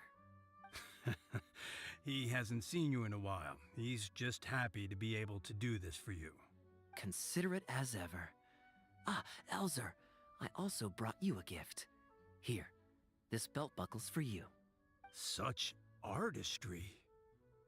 Thank you very much indeed. I'll put it on as soon as I get home. Glad you like it. Go on, enjoy your time off. And don't forget to see a doctor. Very well, Master Kaeya. I'll be taking my leave now. Elzer is a good guy, and he's very responsible. But with 1,000 different things to worry about each day, that same sense of responsibility wears him down. Master Kaeya, your wine and an apple cider for your friend. All freshly fermented this year. Please, have a taste. Traveler, this one's for you. Thank you. Oh, very clear. And a full-bodied aroma. That's rather nice. Isn't it? This one's a little on the sweeter side, but I can go grab a dry one if you'd prefer. No need. Sweet is just fine. Let's drink one together. Don't mind if I do. I haven't caught up with you like this in a long time. We used to always pour the first glass for you when cracking open a new barrel. With you gone these past few years, I've had to drink it for you. Well, since it wasn't me harvesting the grapes, de-stemming, or crushing them, it's much more fitting that you should take the first taste. De-stemming? It's an important step in the winemaking process. After is. harvesting the grapes, the stems have to be removed prior to fermentation, or they'll affect the quality. Yeah, it makes it more bitter and a little bit sour. Not a good sour. If you'd like, Traveler, you can help us harvest some grapes. Winemaking can be quite a lot of fun. Winemaking is fun. I really enjoy it. It isn't nearly as exciting as he makes it sound. Your back will be in so much pain after picking grapes that you won't be able to stand up straight. That's true. Master Kaeya is right. Harvesting grapes is a back-breaking labor. But seeing the grapes turn into grape juice, then ferment into wine, it's a fascinating experience. And every person at the winery should have a chance to share in it. It really is fascinating. I really love winemaking. It's so much fun. Wait, so Diluc actually helps you with the winemaking? Oh, goodness no. Master Diluc is far too busy, not just during the day, but even at night. Oh? And just what is Diluc always so busy with? Well, you know, come nightfall, he's always out there, networking, and so on. Master Kaeya, you may be surprised to learn just what lengths Master Diluc is willing to go to for the sake of the business. Are you talking about Batman? Connor, you're an awful liar. I hate to see you struggle. Oh, so Master Kaeya, how do you like your drink? I remember you weren't very interested in wine when you were young. That was the least natural segue in conversational history. That was because the adults said children weren't allowed even a drop. Don't you remember how much trouble Diluc got in that time he snuck a drink? Ah, yes, of course. Adeline even covered for the two of you. But on a serious note, having grown up at a winery, I spent my childhood watching Tunner plant the grape seeds, waiting for them to ripen on the vine, harvesting them together and waiting for the alcohol to ferment. Even though I couldn't help with making distilled spirits, watching everyone work was fascinating. How could anyone not love to drink with a childhood like that? So, let us raise a glass to wine itself, and in thanks to the gracious hospitality the winery has shown us today. To our generous hosts. Here, here, to Dawn Winery. Speaking of wine, Connor, I have a gift for you. It's a decanter set from Sumeru. I get a present too? Thank you, Master Kaeya. Time really does fly. I still remember the days when everyone was giving you gifts at your birthday parties when you were young.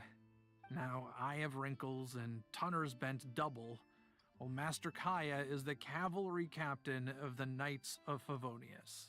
How is Tunner holding up? He's still tough, but getting on in years, so some things just aren't as easy as they were. But he's used to doing things his way and doesn't trust new employees to do it for him. A lot of the temporary workers I hired quit because they couldn't handle how picky he was. Master Kaeya, if you have time, why not go talk to him about it? You're probably the only person he'll listen to besides Master D-Luke. I definitely owe him a visit. I haven't seen him in some time, and I do have fond memories of the days when he was teaching me to pick grapes.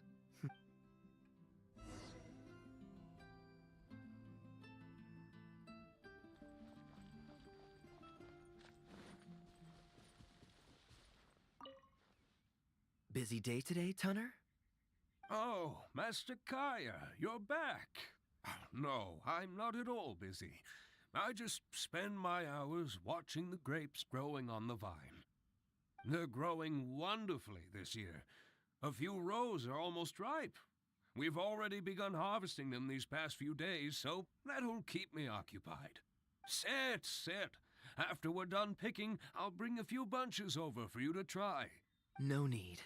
We were just drinking with Connor, and our stomachs are so full of wine that we couldn't eat a bite. What about your friend? Doesn't he want to try? I'm not hungry. Allow me to introduce the honorary knight of the Knights of Favonius. Ah, the honorary knight in the flesh.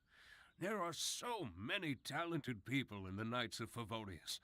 You all have bright futures ahead of you. Harvesting grapes is hard work. Let me help you. Do you still remember how I used to help out when we were short-handed? I believe I do. In that case, I'm counting on you. I will help too. What's this? Everyone's clamoring to do manual labor? Well, suits me. More help is always appreciated. Come with me, young lad. I'll tell you which grapes are ripe enough, and you can pick them.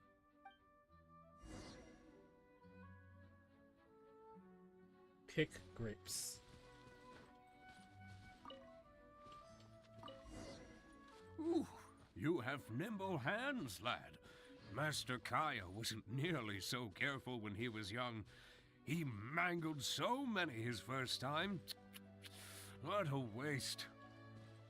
Fortunately, the young master has a good head on his shoulders. Didn't take long for him to get up to speed. And now he's turned into such an outstanding young man, polite and kind.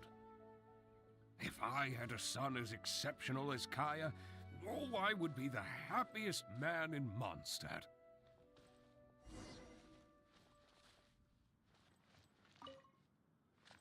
There's a few more rows of grapes up ahead. Let's finish picking them together. Careful not to damage the grapes when you pinch the stem.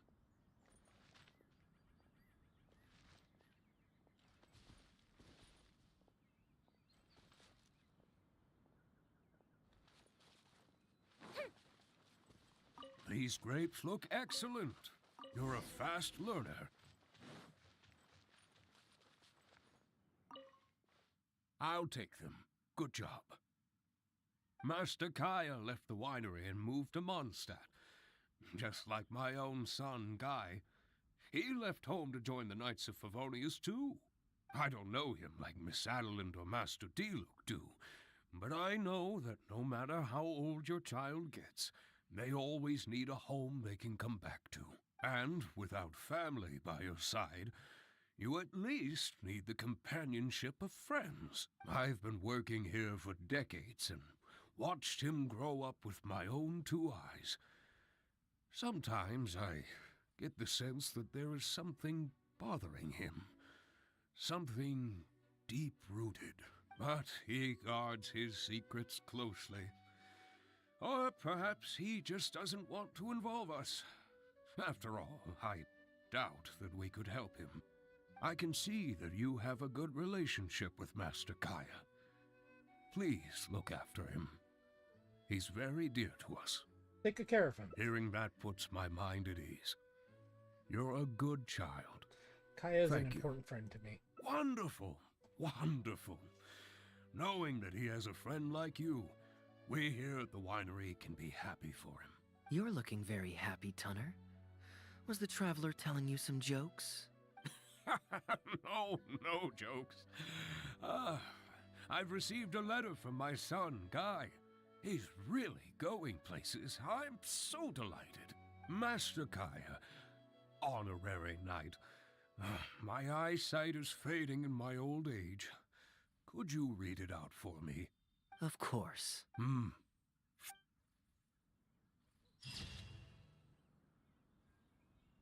Let's see what Guy has written.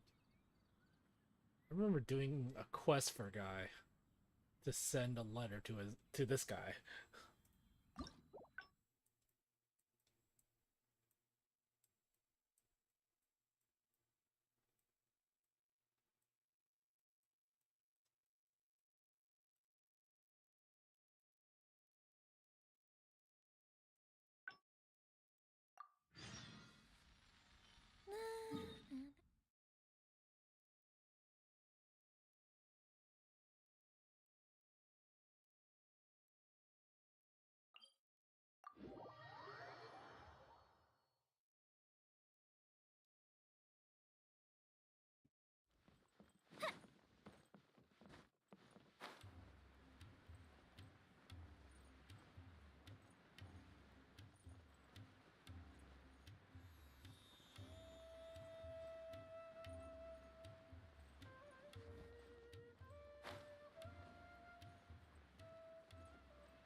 There are still so many places for us to explore.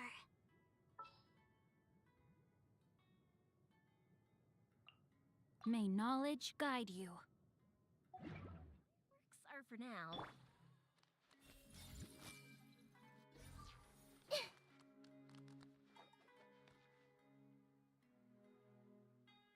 I see everything. Traveling alone is so boring. I wish I had a buddy here to liven things up. You're always so busy.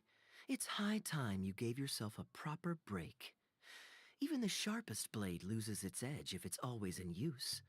Regular maintenance is essential for reliable performance. And anyway, life is short, so we should make the most of the time we have. Right now is the perfect time to relax and enjoy ourselves. And who knows how many other chances we'll get. So come on, what do you say? Let me take you somewhere new. Great. Music to my ears. I'll cover the travel costs, of course.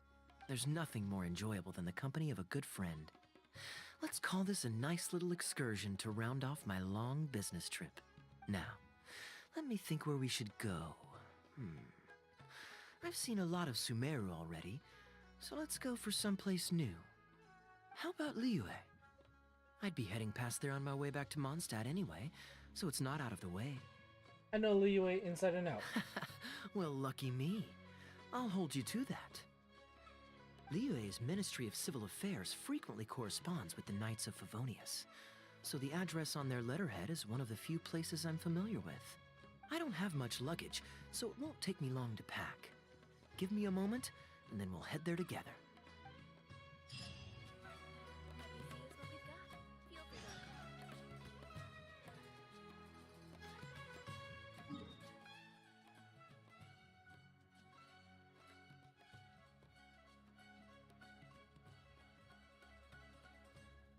I love Port Ormos music.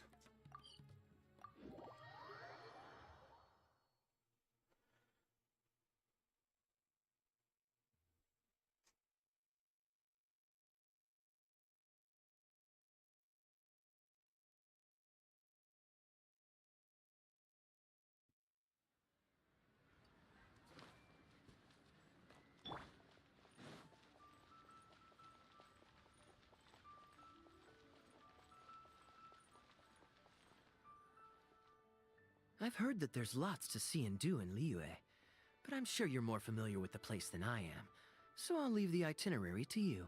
I have friends all over Liyue and can score discounts galore. Excellent. Well, hopefully I'll get to know some of these friends for myself. It's such a satisfying feeling to just drop everything, go on a long trip, and see something new. Who knows who we might cross paths with? We might even end up going on an impromptu adventure. Just like how I met you in Port Ormos, and now we're here. Come on, let's see what's up ahead. Who am I going to meet here? Am I going to meet Zhangling? Zhongli, maybe? Do you know this shop? It looks pretty nice from the outside. Shall we take a look? Welcome to Mingxing Jewelry. We are a long-established trader of precious stones. Is there anything in particular you're looking for? Let me see.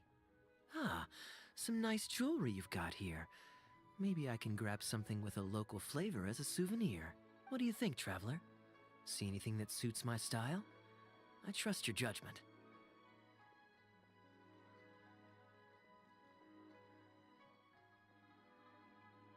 Actually, let's check if they sell anything off the shelf. Ah, you're interested in souvenirs. If you're struggling to decide, you might want to consider getting some jade. You can't go wrong with a nice jade pendant.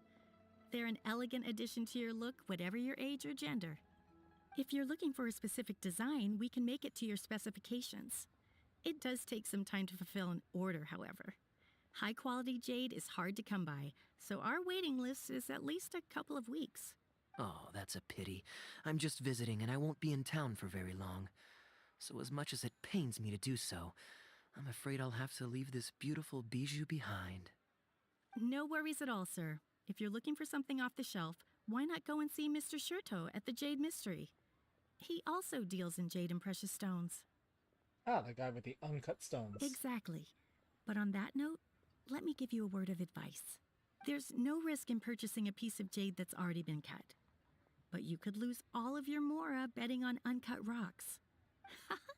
I won't say any more, as I don't want my fellow vendors to think I'm bad-mouthing them. But I think you catch my drift. It's only human nature to spend a little when you're on a trip. But don't be too hasty to part with your cash. The Ministry of Civil Affairs takes everyone's economic well-being very seriously, and they often send out the Millilith to spread public awareness of well-known scams. As guests here, I'd encourage you to watch out for anyone trying to rip you off. I think that's sound advice wherever you go into that. We appreciate it, boss. Just call her boss.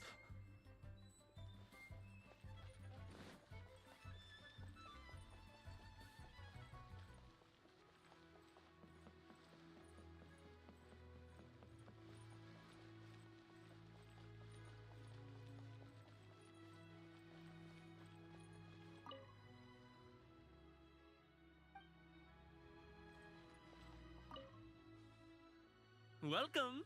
Looking for uncut stones or pre-cut jade? We've got plenty of both for your viewing pleasure.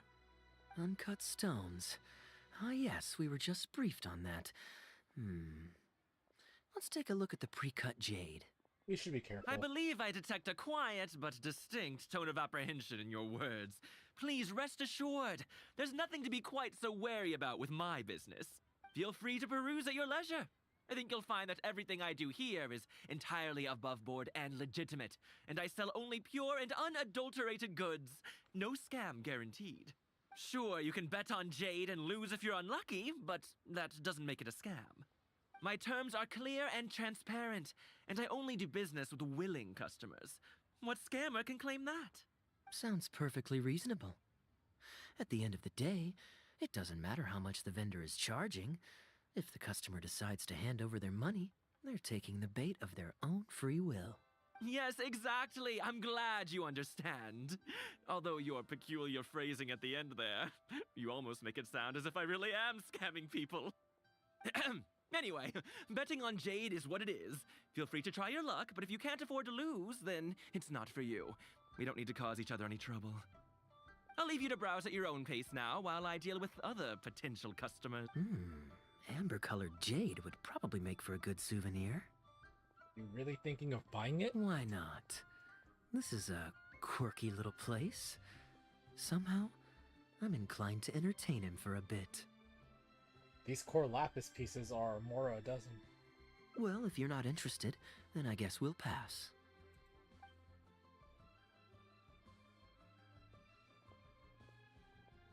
Ahoy there, Captain! Fancy seeing you back in town. Struck any gold lately? What, a poor sailor like me? You must be joking. I barely managed to make ends meet. What about you, Chateau? Still scamming people with your pile of rocks? Hey! Keep your voice down. Can't you see I've got customers? But more to the point, when have you ever seen a customer get scammed in my store? I mean, you want the full list? Or... Hold up. Is that... Captain Kaeya! What, brings you to Liyue? You know Kaeya? Oh, just taking a short trip with my friend. It's been a while. Yes, it's been a good while, hasn't it? Why are you so nervous? Anywhere you'd recommend I visit while I'm here? Let me think. Wanmin Restaurant's always a pretty good bet. Chef Mao's daughter is a skilled chef, and their prices are very reasonable. My wife can't get enough of their boiled fish. You could give that a try. And, speaking of my wife, she won't let me forget what a great help you've been to us before. So thank you, on her behalf. Your wife? Ah, yes. How is she doing these days? Keeping well? Very well, thank you. Very well. Anyway, I've got something I need to do down at the South Wharf, so my apologies, Captain Kaeya, but I'd better get going. All right. See you. That was awkward. Ah, I finally remembered who that was. Captain Wu. He runs a transport business between Mondstadt and Liyue. I see. So you went through that whole conversation with no idea who you were talking to. Well, that explains the generic pleasantries and the general awkwardness. Old Wu's usually quite the chatterbox, so it's very unusual for him to just take off mid-conversation. How exactly do you two know each other anyway? Maybe he owes Kaeya money? Nope, that's not it. I don't give out loans. It's pretty straightforward, honestly. The captain was making a delivery to Mondstadt when his ship sprang a leak. He overexerted himself fixing it and keeping the cargo dry, and ended up passing out from exhaustion. I took him to Mondstadt to recover. Well, it still seems strange to me. Sure, he's hardly the most charming conversationalist, and he's also mighty stubborn, but all of us know Old Wu is an honest and kind-hearted man. His eldest was once playing on that big rock over there, when he took a tumble and injured himself. I helped to patch the kid up, and the next day, Old Wu was here to buy a couple of uncut stones. I'm just surprised he was so quick to excuse himself, that's all. Normally, he's the kind of guy who, if you run into him on the street and he owes you a favor, he'll grab you by the hand and thank you profusely until you ask him to stop. Well, stubborn I can believe. Someone had drilled a gaping hole in his ship, and the water was coming in fast. How he managed to make it all the way to Mondstadt, not to mention with his cargo intact, I have no idea. Someone drilled a hole in his ship? Oh dear. It must have been one of the less savory captains out there trying to sabotage his business, so they can squeeze their way into the market. When competition is stiff, sometimes things get ugly. It's the way of the world, unfortunately. His line of work isn't easy. The poor fellow usually has to set sail before the break of dawn. He's been loitering around a lot these past few weeks, though. I thought maybe he'd come into some Mora. Competition is fierce these days, and there's not a lot of Mora to be made in shipping. So every day he stays idle is another negative in the books. I do wonder what's gotten into him. Anyway, I digress. We merchants protect our goods like our own lives, so who knows? Maybe he had some important cargo to see to. Either way, good sir, don't mind him. Kaya's a good knight. I am an upstanding member of the Knights of Favonius, after all. Just look me in the eyes. Don't you find me trustworthy? Do you want the honest answer? Or the answer I should say? Since you asked about recommendations earlier, you're here from Mondstadt, yes? Might I suggest the tea house is somewhere to rest your legs? If memory serves, they're just about to retell the tale of Bravebeard the Valiant from the top. Why not pay them a visit? Huh. Sounds interesting enough. Let's check it.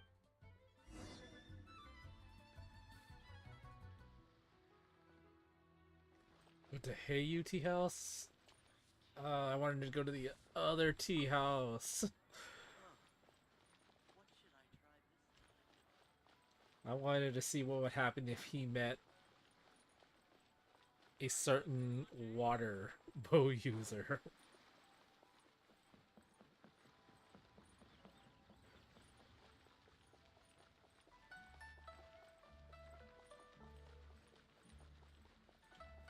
Okay, is this the one above there?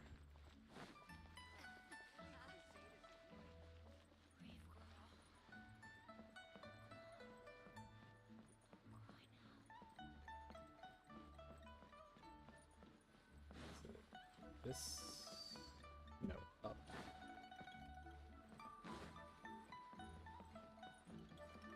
There we go. Huh. So this is the Heyu Tea House. Let's find some seats. We meet again, Captain Kaeya. Why are you so nervous? What a coincidence. Twice in one day. Didn't you say you had something to do at the South Ward? Oh, that didn't take me long. And I ran the whole way. Why are you being so suspicious? Woo, weren't you just at Wanwen Bookhouse buying a book for your daughter? What's this talk about the wharf? Shh, just leave it be, Aunt Jong. There's no need to embarrass him right in front of everyone else. Oh, it's this guy. I take it that you two aren't from around these parts. I'm a caravan guard by trade, and meeting people from all over the world is one of the main perks of the job for me. Why don't you join my table so we can get to know each other? Oh, seems like the tea house is the place to be in Liyue. Feels like I'm back in the angel share. Did you manage to get something for your daughter just now, Captain Wu? Yes, thank you.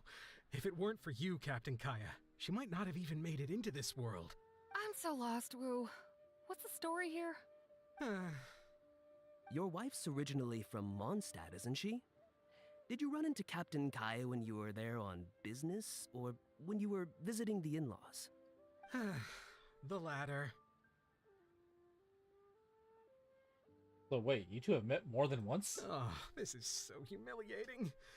Anyway, back when my wife was pregnant, we were taking a trip to Mondstadt to visit her parents this one time, when we were mugged by a group of treasure hoarders near Dawn Winery. Oh, that sounds awful. Were either of you hurt? I mean, he's still here, and he's still got all his limbs, so they can't have roughed him up too bad. I'm guessing Captain Kaeya stepped in before they could do either of you any serious harm, huh? Yes, he did. Thankfully, he heard my wife crying for help and drove them away. My wife was injured and quite shaken up by the ordeal, so he took her to the winery and asked them to look after her. So what happened to you? Where did you disappear to? I was in the water. Huh? What did you jump in the water for? You know they can still get you in there, right? No, that's not... They threw me into the water and, stripped me of all my clothes. They did what? Did they have a weird fetish or something? Stripping a sailor naked and throwing him into the water. It's not like you were going to drown.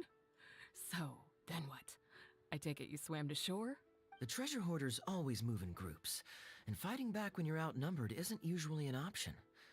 It's no surprise that they quickly overpowered Captain Wu. I'm just glad that everyone made it out all right at the end. Captain Kaeya, please, there's no need for you to try to save face for me like this. I already owe you so much. You don't have to do anything more. Yet, despite that, I somehow only ended up humiliating myself further. Oh, there's no point in me trying to save face now. They tossed me into the water to humiliate me, and to use it as leverage to get my wife to pay up. but they didn't know that I could swim. What I'd intended was to pretend to drown, then sneak back onto shore while they weren't looking and find a way to rescue my wife. That was before Captain Kaeya appeared out of nowhere and saved the day. So then I figured I'd get out of the water, get dressed, and catch up with you. But God knows what they did with my clothes. I couldn't find them anywhere. By the time I gave up looking for them, you were most of the way to the winery, so I had to run after you with nary a thing on myself. Yikes. Outrageous! So, what happened next? I made it to the winery, but the maids noticed me first, and they called the Lord of the Manor out to give me the beating the treasure hoarders never got around to. After my wife recovered consciousness, she had to have a long talk with the young lord to explain everything. He then escorted us both safely to Stonegate. Oh, Woo, I'm sorry, but... Ugh, good luck living that one down. Trust me, I know. My wife never lets me forget. I'm sorry, Captain. I wasn't intending to share that story. It's fine. It's my own fault for thinking I could sweep it under the carpet and forget about it. I don't know if I can ever repay you for all you've done. That's why I get so embarrassed every time I run into you. Still, it won't stop me from trying. You and your friend are here to catch the storyteller, right? The tea's on me. It's the least I can do. In fact, they do serve some food here, too, but it's not the best. Okay, let me run and get some fruit to share. I'll be right back.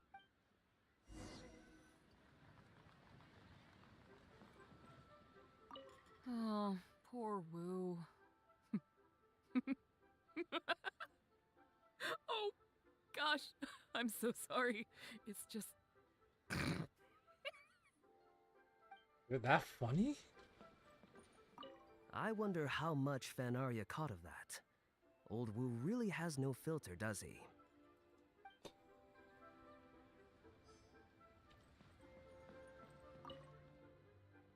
He really didn't have to share all the details of that story. But since he didn't seem to mind, I wasn't about to stop him. Did you forget about what had happened to him? I did actually forget at first.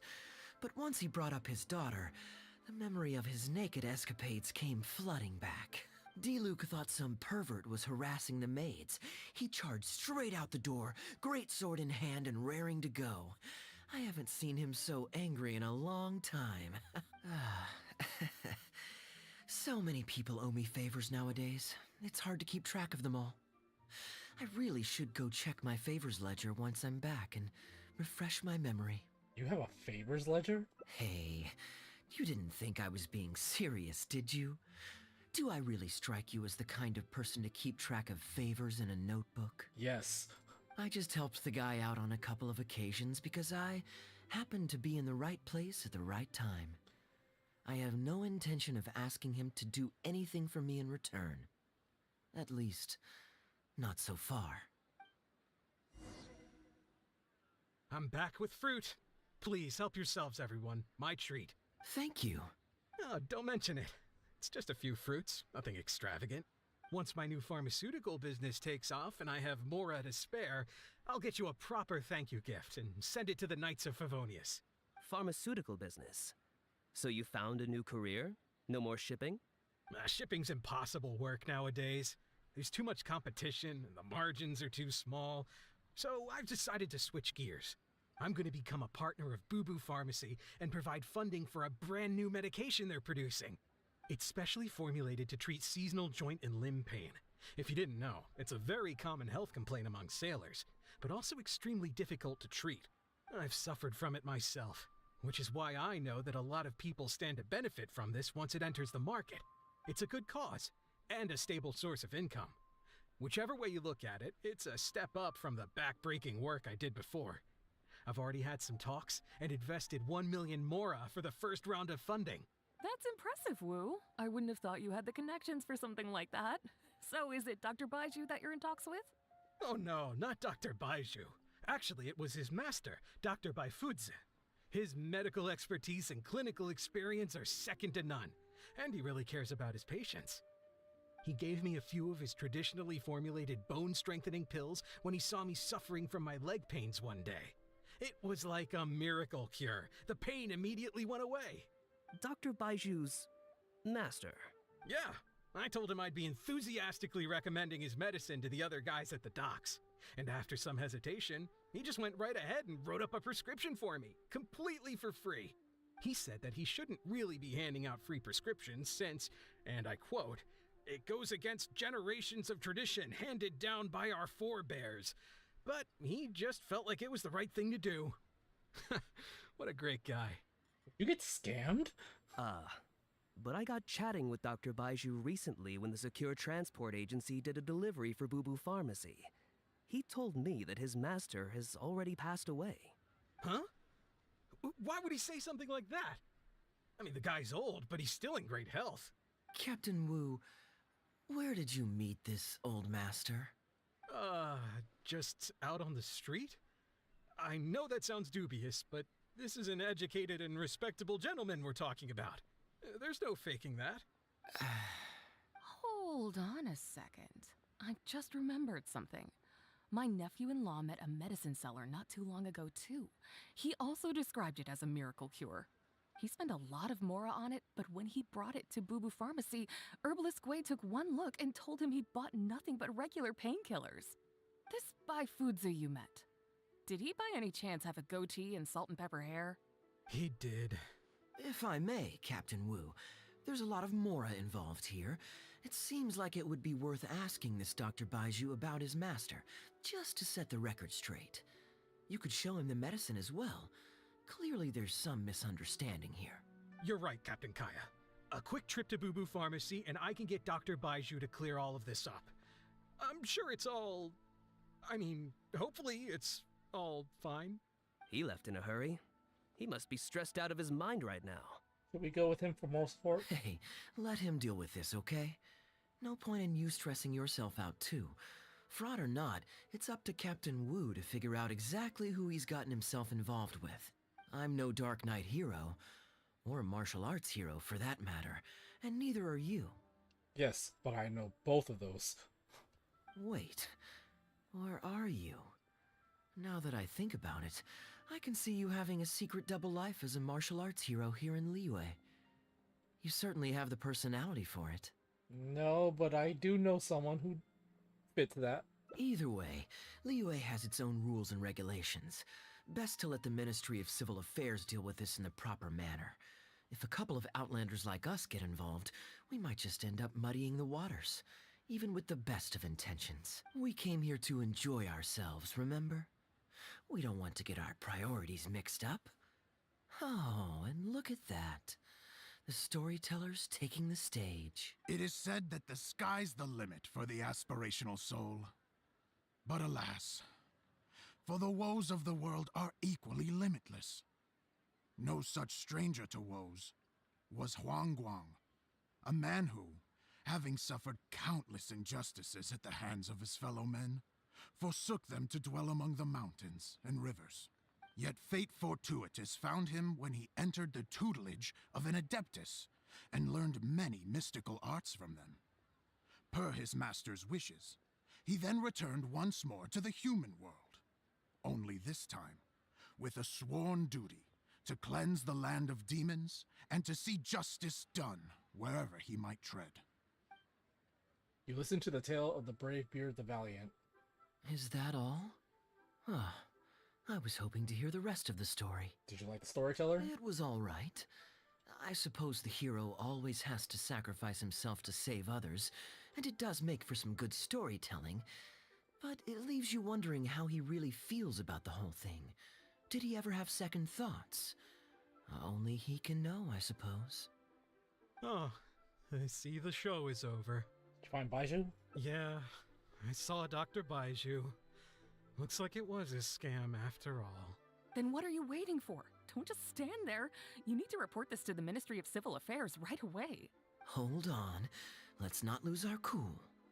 Get your story straight first, so you can give them a clear and detailed account of events in the order that they occurred. And one more thing. Do you still have a way to contact this guy? Well, I'd arranged to meet him at the Yunshang Tea House once I've withdrawn the next sum of Mora, so I suppose he'll still be waiting on that. Oh? Yangshang Tea House? Okay, so you've got another meeting lined up. I've got no one to blame but myself for this. I can't believe I was so gullible. I guess the world isn't made for naive simpletons like me. Don't say that. It's not your fault. Your good nature is nothing to be ashamed of. Young man, you're a good person, and I'm touched by your words of comfort. Still, it's up to me to find a way to get my Mora back. The consequences are mine alone to bear. At my age, I'm sure I should be comforting the young with words of wisdom rather than the other way around. What does that say about how I've spent my life? What is it, Kaeya? Got a solution? It's obvious, isn't it? He needs to report the case to the Ministry of Civil Affairs. But I want to help. Come with me.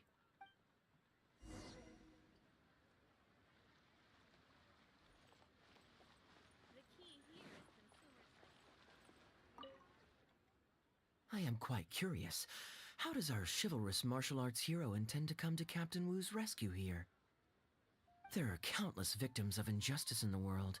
We can't try to help each and every one of them, can we? You're a good person, Kaeya. Oh, I'm surprised. I didn't know you thought of me as someone who helps other people unconditionally. I'm genuinely flattered. But we both know that I'm not that kind of person, really. You didn't want others to laugh at Captain Wu's woes. You helped Captain Wu just because you were there, and you didn't even remember it. You even helped him think through where we can find the con artist. And that's why I believe you'd be willing to help. Your logic is very straightforward, and quite endearing in its simplicity. But I like how you think. So I'll indulge your martial arts hero aspirations for now.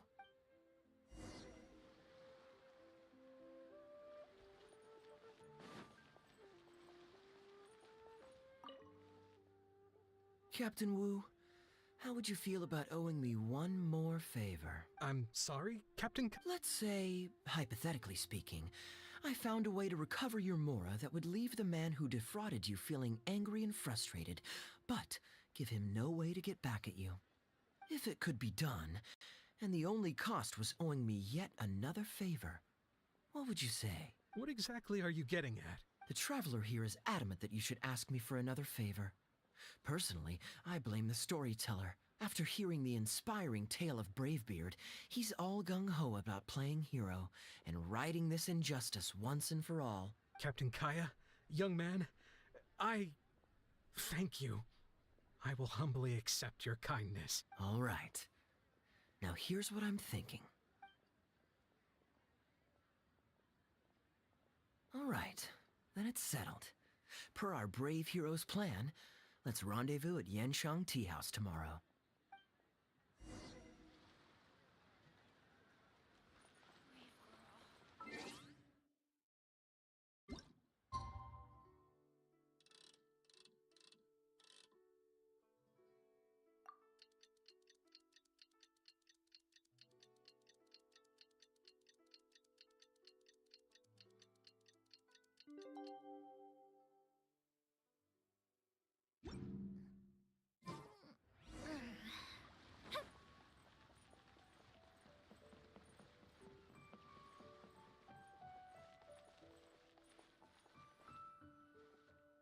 Ah, you're here. Good. I'll head upstairs first, and you join me in a bit. You've got nothing to worry about. As long as this lucky coin's in my hands, it'll do as it's told. Before I toss the coin, I'll get our guy to bet heads or tails. Then it's your turn to bet. Now remember, if I touch my chin, you bet heads. If I touch my forehead, you go for tails. Chin, heads, forehead, tails.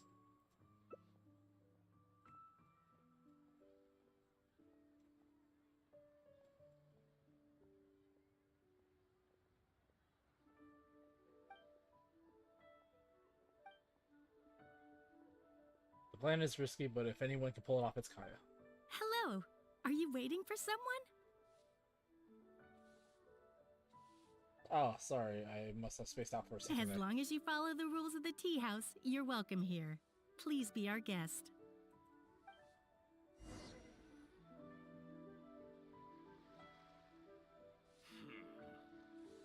Is this not Yelan's place?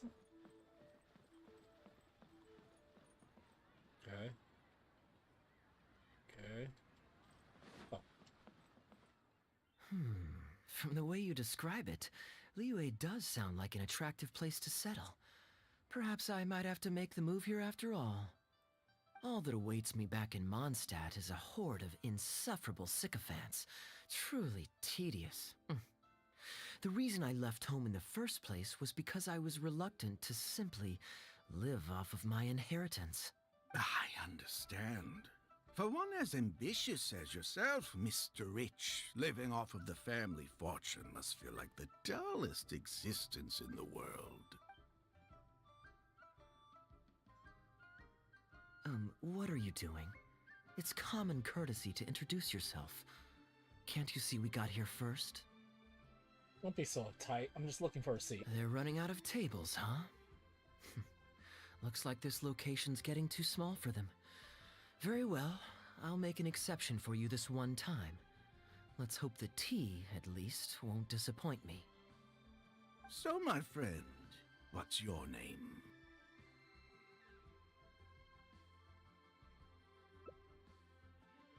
I'm an aspiring foreign disciple of the Guhua Here is clan. the tea that you ordered. Please enjoy. Ugh, this tea is... Never mind. Mr. Bai, this has been a most pleasant and insightful conversation.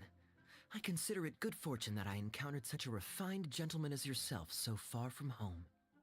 Please allow me to pay for the tea. Yes, good fortune indeed. In that case, I must thank you for your generosity. You there. I'll get yours too.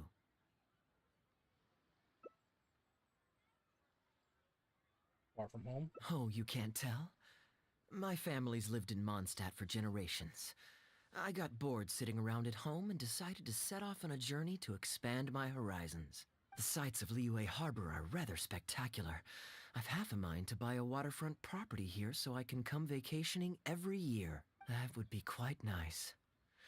If the family would spare me a little loose change, I could even invest in an antique shop or two so I have something to do during the day. Flaunting your wealth off? Flaunting? Come on, we're talking 20, 30 million tops, surely. Isn't that just pocket change? Mr. Rich, just to clarify, that's quite a large sum of mora as far as the common man is concerned. It's understandable that our friend over here feels out of his league. You just call me poor? The name's Albert. Surname Rich. But only the servants in the house address me as Mr. Rich. Now that we're so well acquainted, Mr. Bai, please just call me Albert.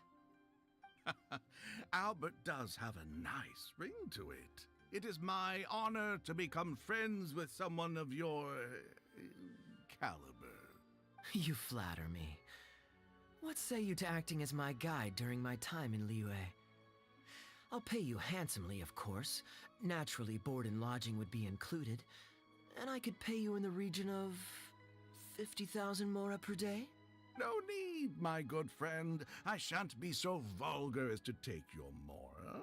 We're both men of character. The pleasure of your ongoing acquaintance shall be ample reward in itself.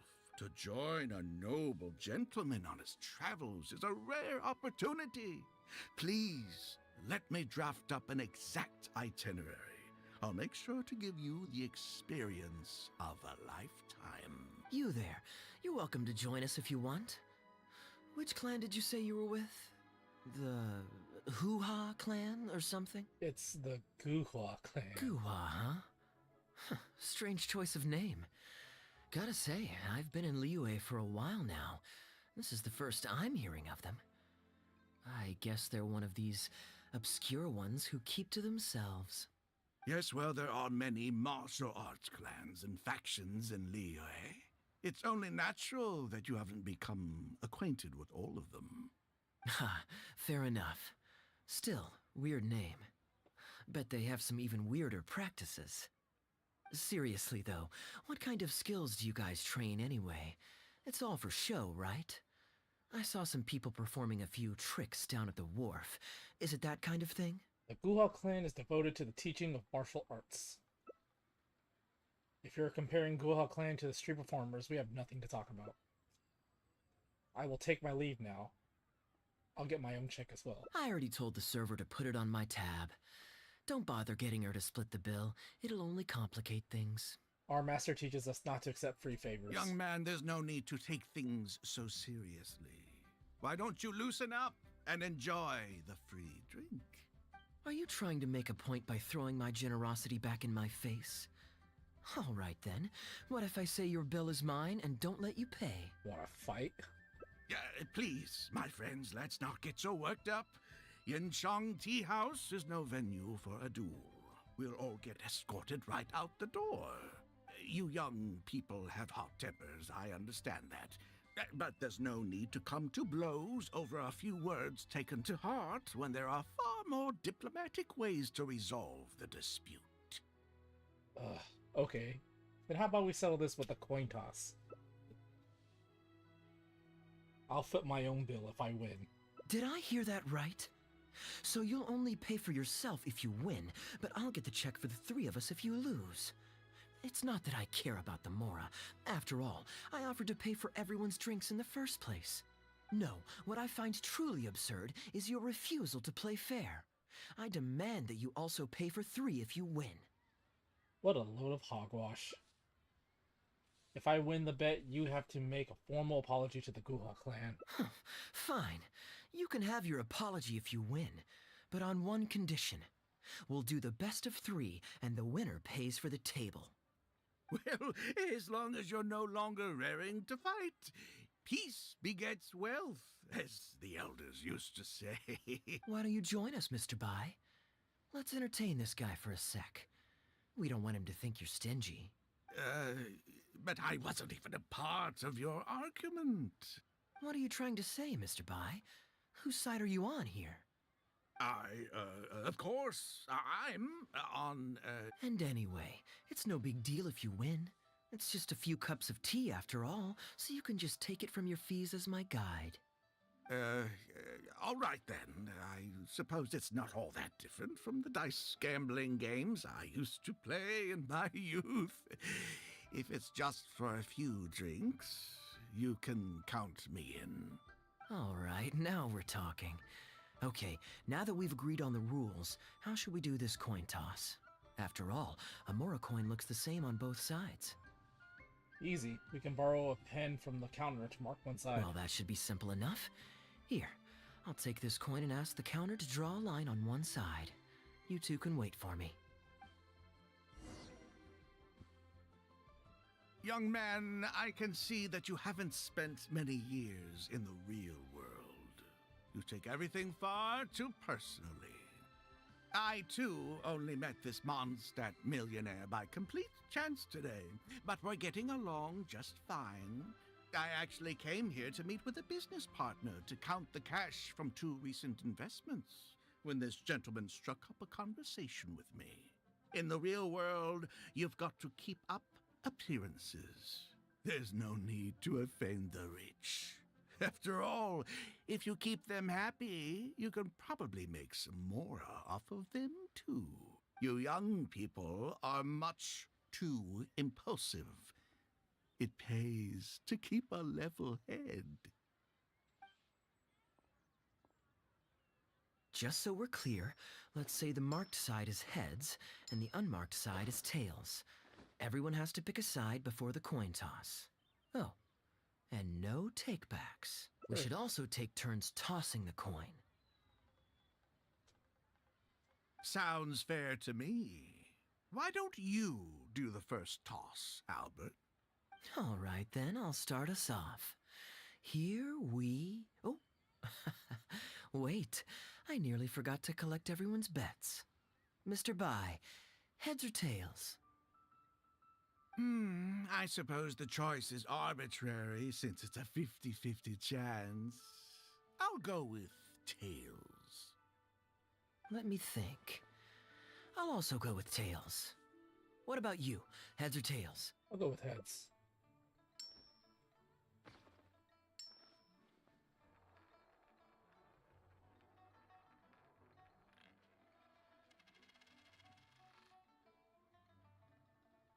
Oh, darn, I won.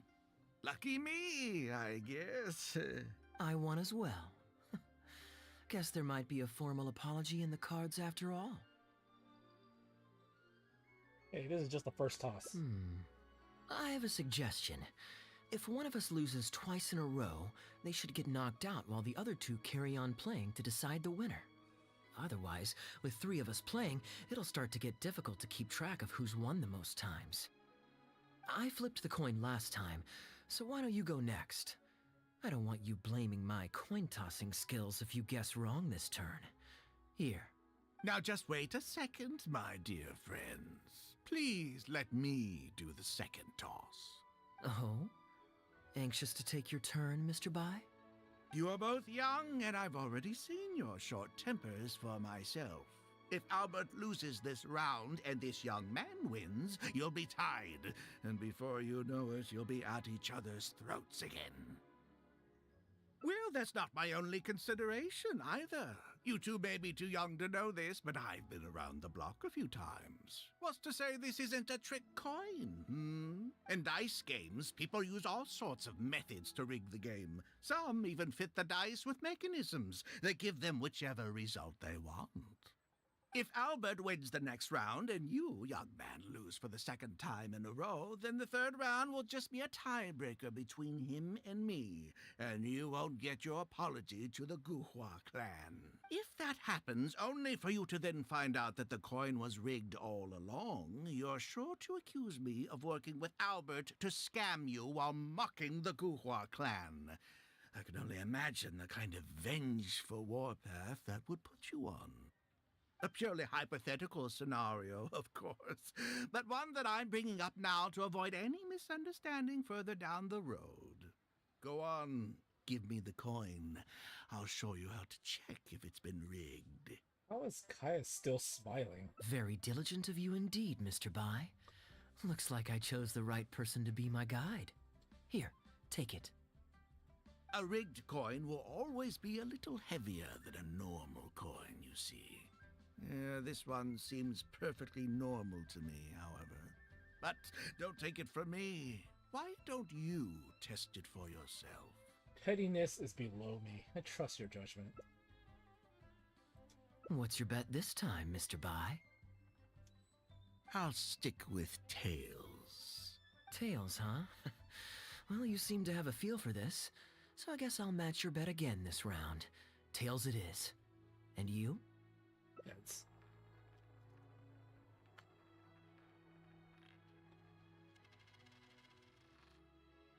Coin turn up heads. Is that a lucky guess, or is Kaeya already? Well, my luck's still just about holding out. The three of us are now tied, so no one drops out. Certainly better than Albert and I going head-to-head in the final round. My turn. Well, here you go. What'll it be, Mr. Bai? It's a tough decision this time. That's what makes it fun, isn't it? Anyway, there's no need to stress. What's the cost of a few cups of tea compared to 50,000 I'll be paying you every day? You make a good point. All right, I'll take heads. Okay, and now it's my turn to guess. Not that the outcome matters either way to me. I won't even notice the more's gone. Whatever, I'll take tails. Tails.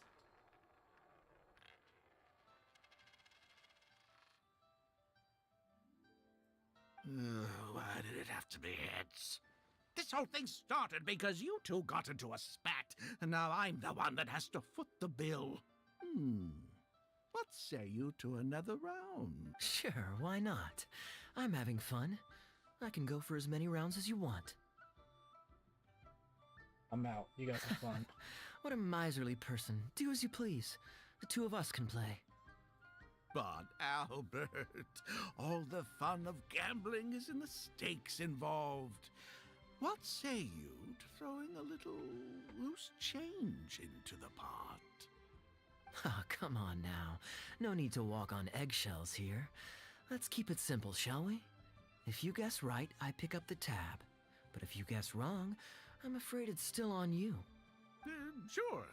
That's exactly what I was thinking. Well, here's the coin. You can toss first. I'll choose. Wouldn't it defeat the whole purpose of betting if you guessed the same as me? This is a two-person game now. Surely one of us has to guess heads and the other tails. All right. It all comes down to luck, after all. I'll take tails.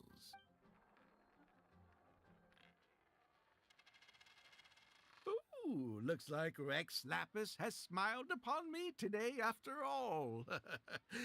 Thank you for the tea, Albert. You're on a lucky streak today. Look at you getting so giddy over some chump change. It's like you've never gambled with real money before, my old man. That's a real rush, I'm telling you. This is nothing by comparison. In fact, I'm starting to get a little bored. Well, in that case, would you care for another game? Sure. And let's up the stakes a little this time. Shall we say 50,000? Oh, maybe that's a little on the high side. What, 50,000? But that's just a single day's guide pay for you. All right. I'll bet tails. Great, then I'll bet heads. No takebacks. Heads. Tails.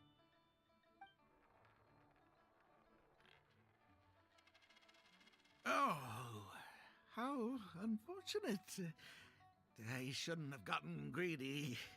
After all, in the long run, gambling is always a losing game. 50,000 more. My goodness. Albert, I'm terribly sorry, but as it happens, I forgot to bring my coin purse with me today. Could you perhaps take this 50,000 out of my guide fees? Call it an advance payment. That would make us even. Advance payment? Sorry, I'm afraid that's not my style. It'll have to be cash. This day, just getting better and better. Well, so be it. 50,000. Let me see what cash I have on me. Just 50,000? That's not what we agreed on. Huh? What are you talking about? I think you'll find that our bet was for 50,000. No, it wasn't. The amount was 1 million. 1 million? Are you insane? Come on now, Albert. Be serious. 1 million here and 1 million there might be all fun and games to you rich types, but to ordinary folk like myself, this is no laughing matter. I'm being perfectly serious. I know what I said, and what I said was 1 million mora. You're lying through your teeth. Hey, young man, you tell him. Did you hear him say 1 million at any point during our bet? Yeah, he said 1 million. Huh? What the? I'm not deaf, you know. I swear I heard 50,000. Wait. Oh, I see. You two are in this together. I never met either of you before today, and out of nowhere you suddenly roped me into betting over a coin toss, and now you're accusing me of owing you 1 million mora. Huh? Do you have any idea who you're trying to cheat? I know all the tricks in the book. I can't believe a couple of beginners like you managed to get this far. Well, don't you try to celebrate just yet. You amateurs have a lot to learn about the art of the con. Do you really think that nobody else will have heard all the commotion we just made? All I need is one witness, and this little scheme of yours falls apart. Frauds! Frauds, I say! These two kids are trying to scam me out of my hard-earned mora! Hostess! Oh, hostess, come quickly! How pathetic. What is going on here? If you can't abide by our rules, you're not welcome at Yenshang Tea House. I don't care what the issue is. You don't get to make a racket like that in here. Halberd! Fang! Wait, don't throw me out! These two con artists are trying to steal my Mora. You can't let them get away with it. Well, let's take this somewhere else. I don't want any of you disturbing the other guests.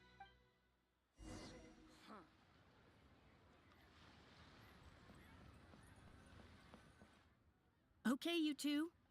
Care to explain yourselves? Gladly. He's making up completely spurious claims.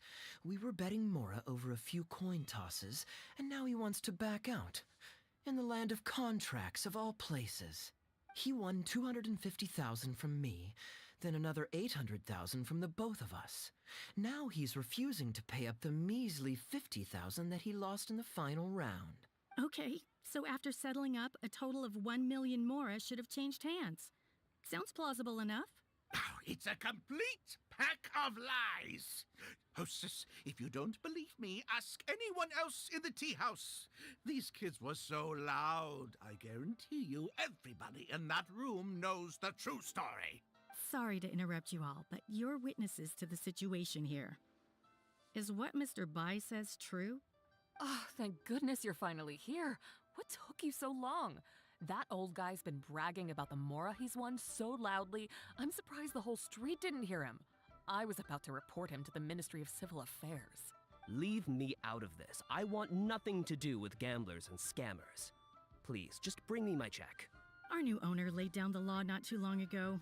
We turn a blind eye towards casual games of dice, but there is zero tolerance for any explicit gambling with real Mora.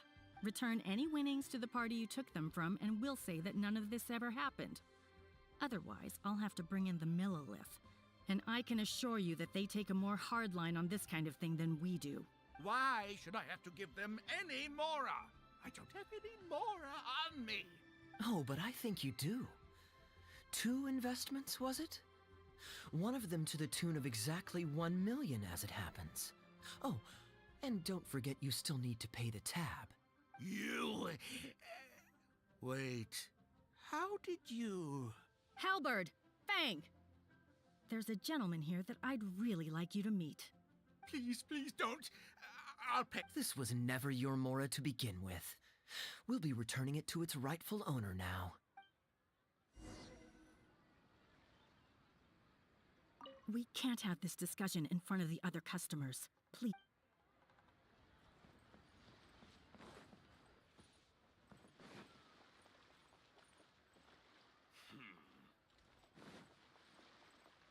Kind of sad. What did you think, Captain Wu? Could you Kinda hear sad clearly from your Elon corner on didn't the show second up. floor? Yes, everything. I can't thank you two enough. Woo. This was your doing, wasn't it? You and this Mondstatter planned the whole thing, along with that blonde one. And all the customers on that floor were in on it too, weren't they? I know where you live, and I know what your wife looks like, and your pretty little daughter too. You crossed the wrong man today. Who'd be scared of a crook like you? I'll take you on any day of the week. Well, let's see how long that false bravado of yours will last. Oh, look at that. He figured it out. Guess he's not as dumb as we thought. Don't you two get cocky either. Just you wait. I will hunt you down. My apologies for having to leave this question until you'd vacated the premises. But I couldn't have things escalate inside the tea house. I hope you can understand. I noticed that all the guests on the second floor were present before you took your seats, then left almost immediately after. Would I be correct in saying you were looking to set this man up? Wait, so you saw through it right away? Under normal circumstances, we would never tolerate a scheme like this taking place on our grounds, as it risks damaging our owner's reputation. However, I understand that our owner holds the traveler in high regard and must have good reasons for their actions. She Still, does. We are besties. I would appreciate an explanation, if only so that I can answer to the owner. Ah, as I thought. When you're operating on someone else's turf, you run the risk of clashing with the master of the house. Thankfully, we considered that possibility before going ahead with our plan. Over to you, brave hero. You're the one with the connections in Liyue. It's your time to shine. You recount what happened to Captain Wu. Okay. I understand the situation now. It goes without saying that I have no wish to stand in the way of your chivalrous deeds. I'll report everything you told me to our owner. Feel free to find me again if you need any other further Well, Captain explanation. Wu, remember what I promised you? What do you think? Angry and frustrated enough for you? I think you delivered. Excuse me, coming through. Is this the Mr. Bai you reported to us? Yes, that's him all right. The one who scammed Captain Wu. Wait! Where's your evidence, And Wu, you've already recovered your Mora. I don't deserve to be punished twice for the same crime. You can't talk your way out of this one. You're already suspected of defrauding multiple victims out of smaller amounts, and the combined total meets the threshold for a conviction. If it turns out you're guilty in this case too, it'll only add to your sentence. Does the plaintiff have any witnesses? If so, we'd really appreciate if they could come with us and provide a testimony. Here, sir. I'm happy to give this. You got tangled up in this too, huh? In that case, please come with me. Your witness statements will play a crucial role in helping to move this case forward. Don't worry, we won't take up too much of your time. And you, sir, can stop twiddling your thumbs. You're coming with us too. Hey, keep your hands off me. I'll cooperate. Stop manhandling me.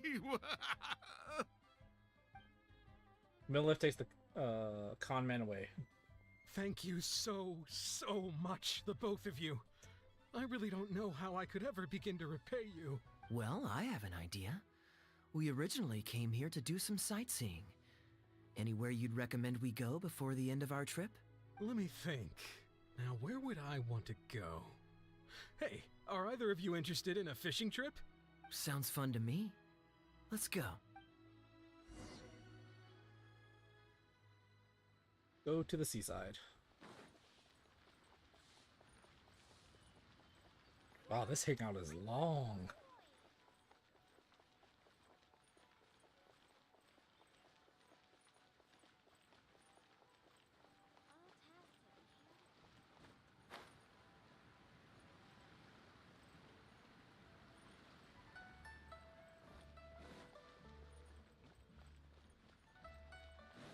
Can't get it done, then pack your stuff and go.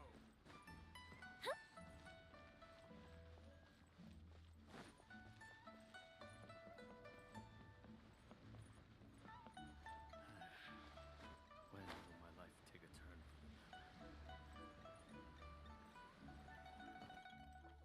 Well, this was certainly an eventful end to my trip.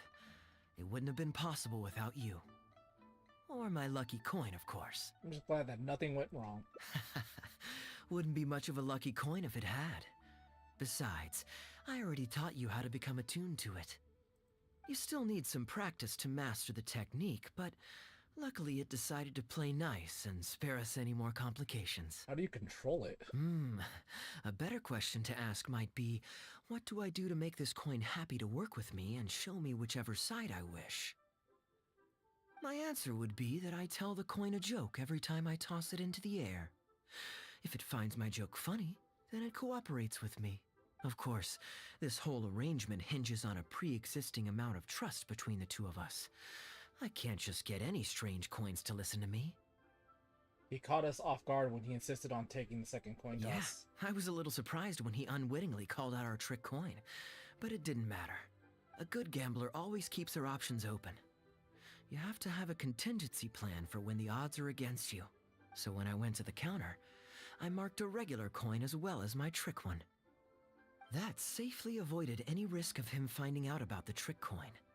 But it also meant that we wouldn't be able to control the result of that round. But hey, what does it matter? The fact that he made things a little more challenging only made it all the more exciting to watch him slowly but surely fall into our trap. Especially listening to him warn us about the possibility of a rigged coin right as we were scamming him. That was my favorite part.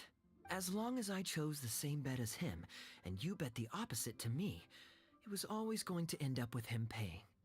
Unless, of course, he'd had some other tricks up his sleeve that we hadn't thought of. Then things would have gotten really interesting. You two are genuinely the smartest people I've ever met. I'm no intellectual, so I would never have been able to come up with a plan like this.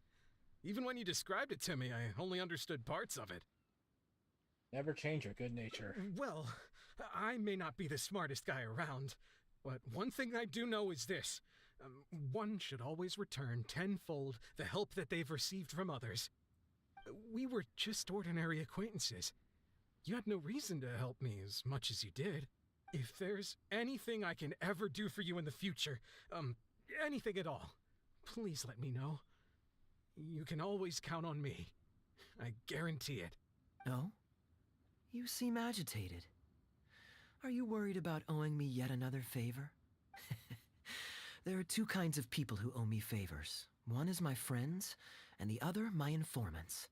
My informants have to fulfill whatever requests I make of them, no questions asked. The question is, which kind of person do you want to be? Ah, and you're torn again. Too afraid to ask to be my friend, but also daunted by the dangers inherent in becoming my informant. Well, it's okay, because I just thought of a fun and easy way to get us out of this impasse. Let's do a coin toss. This is the regular coin I prepared for the contingency plan when I was borrowing a pen from the bar. Not the lucky one that does what I tell it to. If it's heads, we're friends. But if it's tails, you're at my beck and call. May the Lord of Geo decide. So, was it heads or tails? What do you think? What does your heart tell you? I just put the coin back in his pocket. I understand now. You have my most sincere gratitude. No, that's a little too formal. What I'm trying to say is, here, your fishing rods, my friends.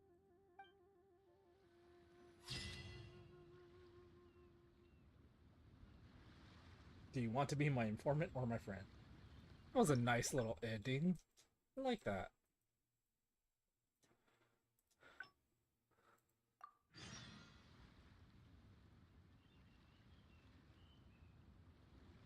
If we've got nothing else to do, why don't I tell you?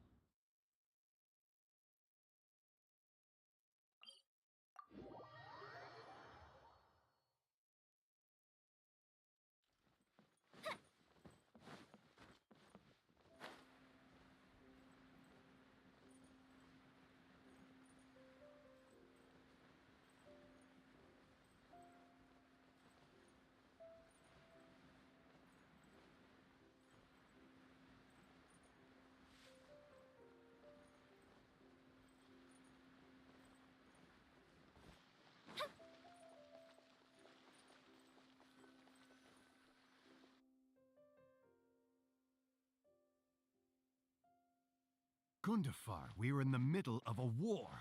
Your place is at the front lines by my son's side. Pray tell, what provokes your unwarranted return to the palace? A matter of utmost importance, Your Majesty, such that I must personally report it to you. Huh. Outdoor theater.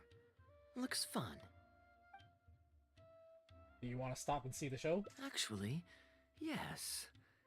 I saw some guards do a musical performance when I was traveling with their caravan in Sumeru. They were desert dwellers.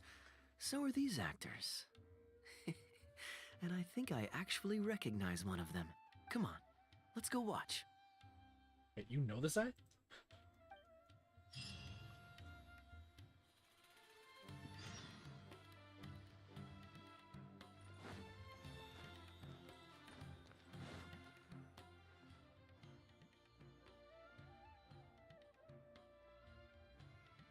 Your Majesty, not only has God bestowed the throne upon you, but your beloved son, Prince Kubad, has led our brave warriors to victory against Frasyav's army.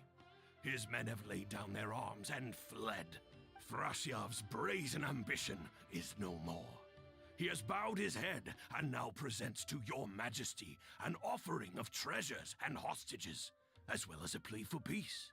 My king, this battle has finally restored the dignity of our people.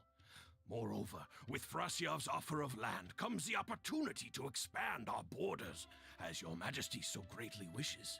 His Highness the Prince and I believe this peace settlement will be a great boon to our nation. It is for this reason alone that I have removed my armor and made haste back to our halls from the front lines. My king, What say you to this proposal? Ah, it's the tale of Prince Kubad. Ever heard this one? Nope, never. Don't worry, I still remember the general plot. Let me fill you in on the background while the king deliberates. The main characters are the brilliant Prince Kubad and his war-hungry father, King Kabus. The one talking to the king right now is Gundafar, the prince's tutor. When the prince was young, the king was deceived by a malicious rumor that the prince had mistreated his stepmother. He demanded that the prince walk through a blazing fire to prove his innocence. Miraculously, the prince emerged unscathed, thus proving his innocence. But the seeds of doubt had already been sown in the king's mind.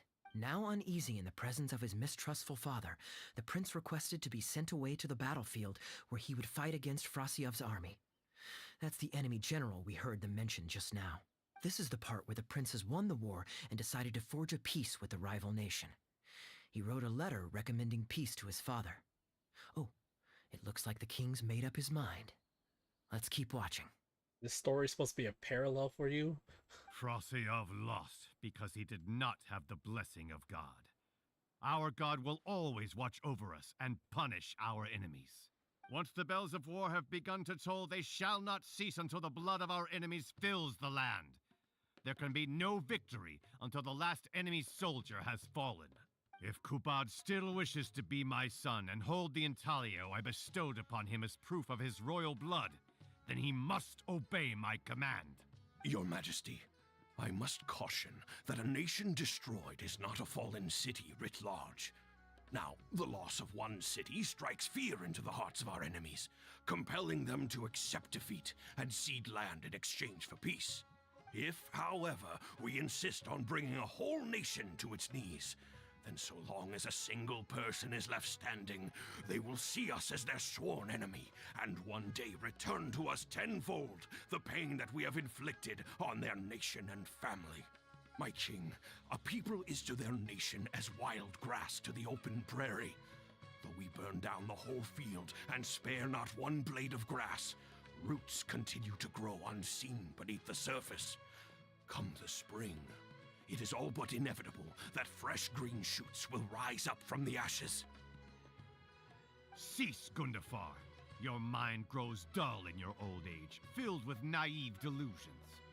We shall have no more need of you on the battlefield. As for my son Kubad, I will summon him back to the capital, so he may be tried by a court-martial. What are you saying, my noble king? Why must you mistrust your own flesh and blood and sink ever deeper into the blight of hatred? When he was falsely accused, you once doubted his honor and made him walk through a raging fire. Did he not prove himself worthy by emerging unharmed from the flames? Now you would turn me away when I seek only to provide the wisdom of counsel. What is the justification for this? The justification is that my word, not yours, is the law of the land. Cease and be gone, Gundafar, so you may spend the rest of your days with your wife.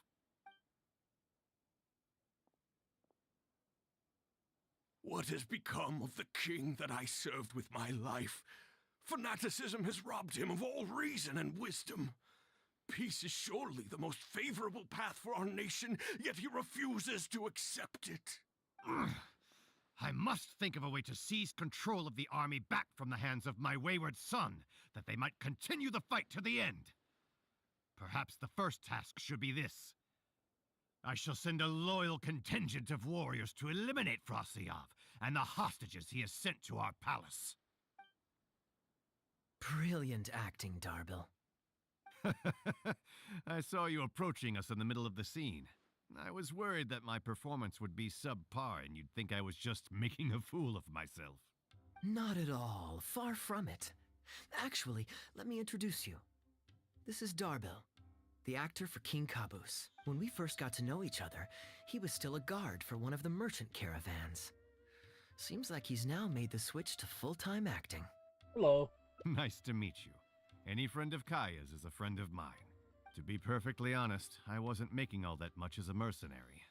It felt right to me to get away from the danger and live a more stable life. I was already pretty good at telling stories, so I just recruited a few friends and started performing shows all over the country. Full disclosure, we had to put this little stage together using whatever wood and cloth we could borrow. It's really low budget. Anyway, we're all good enough at acting to get through the motions, but none of us are any good at coming up with a script. Everything we tried to write just sounded off somehow. So I got a student from the academia to adapt an old story I knew to make it more appealing to our audience. What do you think? Passable? I could tell that you've had someone tighten up the lines. They turned out very nicely. Ah, that's good. Well, as you can see, even now, we still don't have much of an audience. Don't suppose you'd be interested to see the rest of the show? Sure, why not? I don't have anything pressing lined up. And I don't think the Traveler does either. Tickets for 2, please. How much would that be? There's no need for tickets. You could just get some food from Jafar Tavern. We've worked out an arrangement with them. We've actually found a sponsor for this performance, too. He's not too happy about the poor turnout, though. I doubt we'll be able to keep him for the next performance. A real pity. But what can you do, huh? Darbil Asgar still hasn't shown up for the next scene. We should get his costume and sword out so they'll be ready to go the moment he gets here. My apologies. I have to get ready for the upcoming scene. I'll see you from the stage. Talk to the bartender if you want a drink.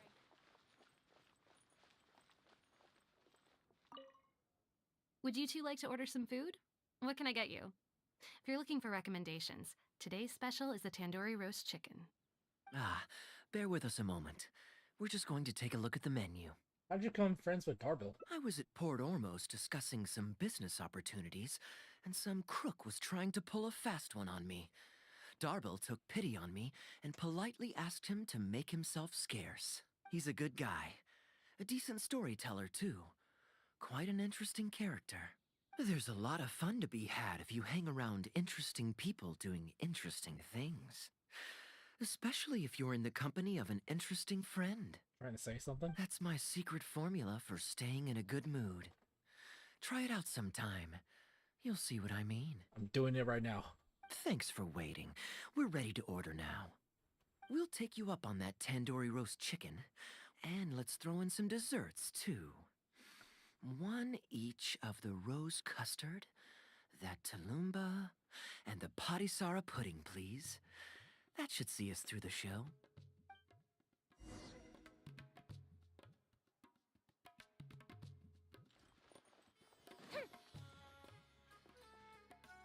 This spot looks familiar.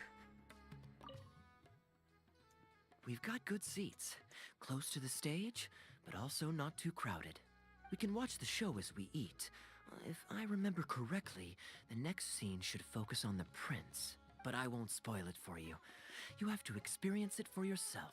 You like the story? I don't tend to judge a story's worth by my personal affinity for it. But if you want to know my opinion, I'd say it's a fine tale, with a classical flavor that makes it a story for the ages. History always repeats itself. When you keep this in mind and watch out for the echoes of past events in the present, things that appear unfathomable at first glance become much easier to comprehend. Here you are. The check's on the table, too. Just call me over when you're ready to settle up. No need. I'll pay up front. Here. Keep the change. Thank you, sir. Oh, but this is too generous. Call it a token of my gratitude for the excellent service. The food all smells wonderful, too. So please pass my compliments to the chef. Thank you so much, sir. Let's dig in, traveler. You enjoy the feast with Kaeya. Hey, Kaeya. I'm so sorry, but the actor who plays the prince has run into some difficulties and won't be able to make it. We can't do the rest of the show without him, so I'm really, really sorry, but we'll have to call the show right here. It's too bad that we won't see the end of the story. Can Kaeya fill in for him? Ooh, that would be fun. I wouldn't say no. I was kidding. Darbil, would you lose any income if I were to mess this up? Not really. I mean, there's not much of an audience here anyway. I wouldn't want to take too much of your time, though. Don't worry about that. I like to be spontaneous now and then. Spice things up a little. Let me think. Well, you already know the story, so you just need to memorize a few lines. You know what? This might actually work. Ah, wait, but Kubot has a specific costume he's supposed to wear, and there's no way you'd fit into it. Switching actors is one thing, but wearing street clothes on stage would really ruin the immersion. Yeah, I don't think this is gonna work. Well, good thing that I've actually got a costume with me. It goes pretty well with your stage, too. Huh? You're kidding. Can you show it to me? Sure. If you can show me the way to your changing room. It's in the restaurant. Follow me. Huh. I'm curious. What costume is he talking? Is he talking about his out? It is.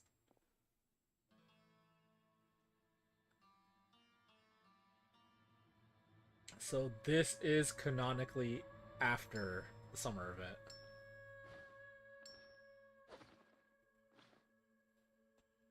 Gotta say, I think I actually look pretty dapper in this.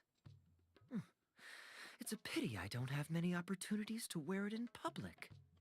You're such a show-off, but you do look pretty good. Uh-oh, not a fan of me as a prince? I'll have to act my heart out so you'll be too dazzled to make any digs. Kaeya, here's your script for the next scene. It's not too long, but you also don't have very long to prepare. Do you think you can memorize your lines in time? Man, people who play this hangout in the future are going to be so confused by this. Only one way to find out.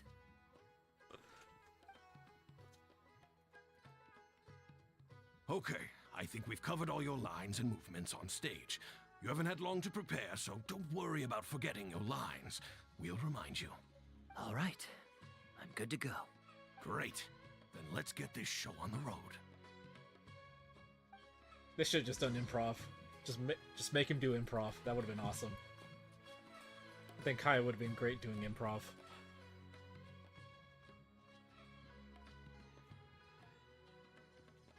General Kubot, son of Kabus, the fate of this battle is clear. I beg you, please spare my few remaining men. They no longer have the strength to fight back. Is this a recolored, a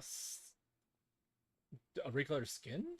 Frasyav, though you now lead only the husk of a once mighty army, I have no desire to crush your dignity. Even your most savage warriors have no desire to see further bloodshed, and none among your ranks have opposed these peace talks. Nevertheless, I must hear it from you one final time.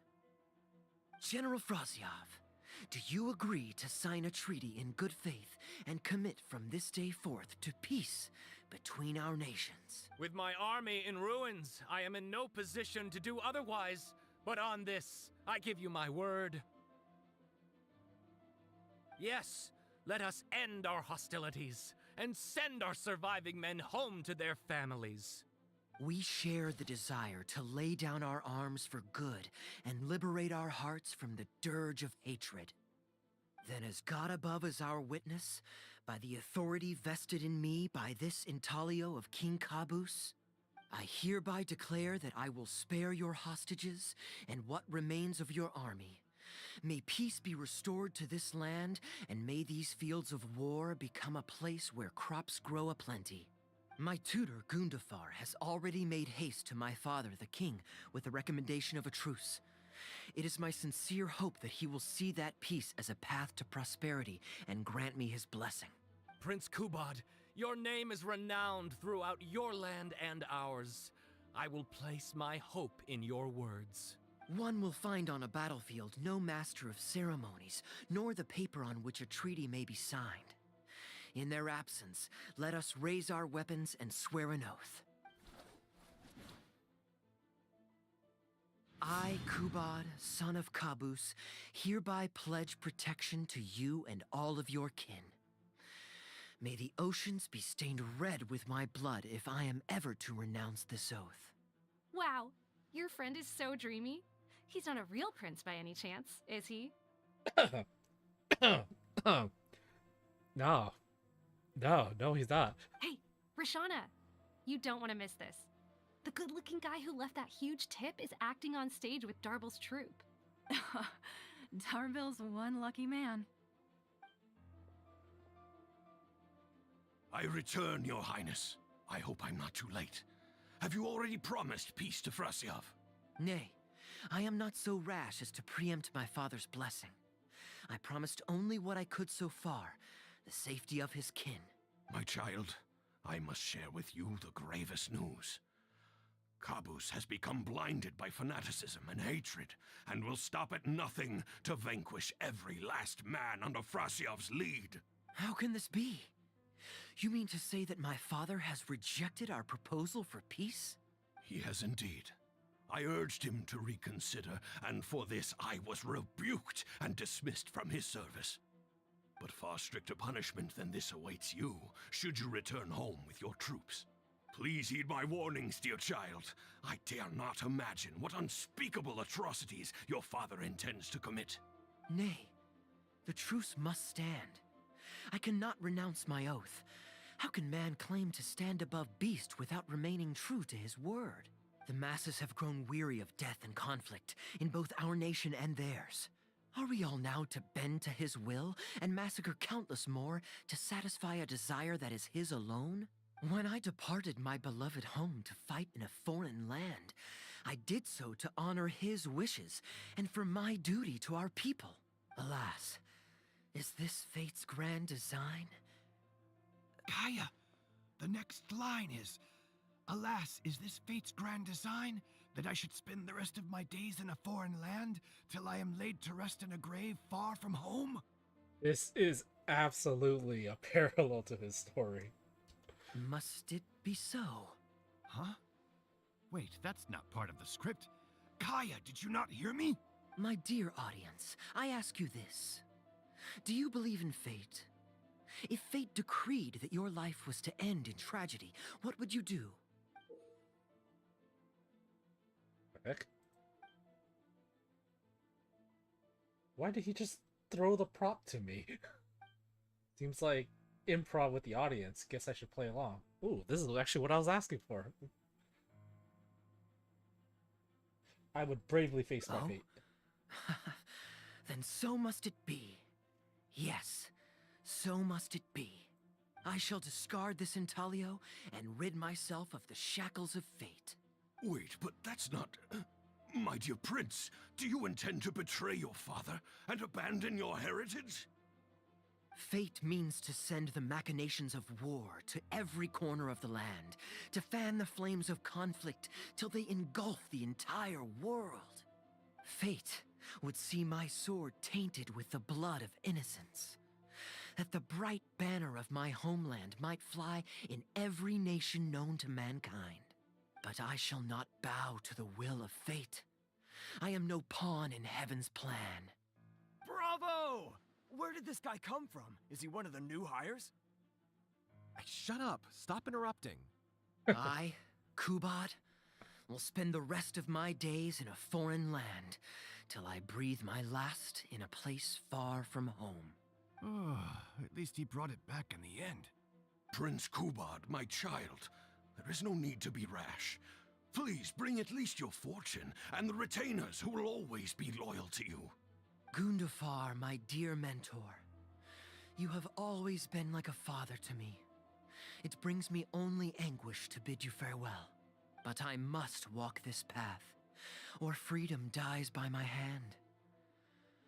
Goodbye, my tribe and kin. Farewell, sweet land of my birth.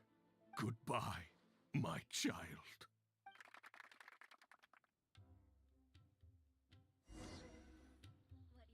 Dang, that was... Okay. Okay. Ooh, it's Prince Kubad. Could I please get your autograph? Why, certainly, ma'am. Ooh, thank you.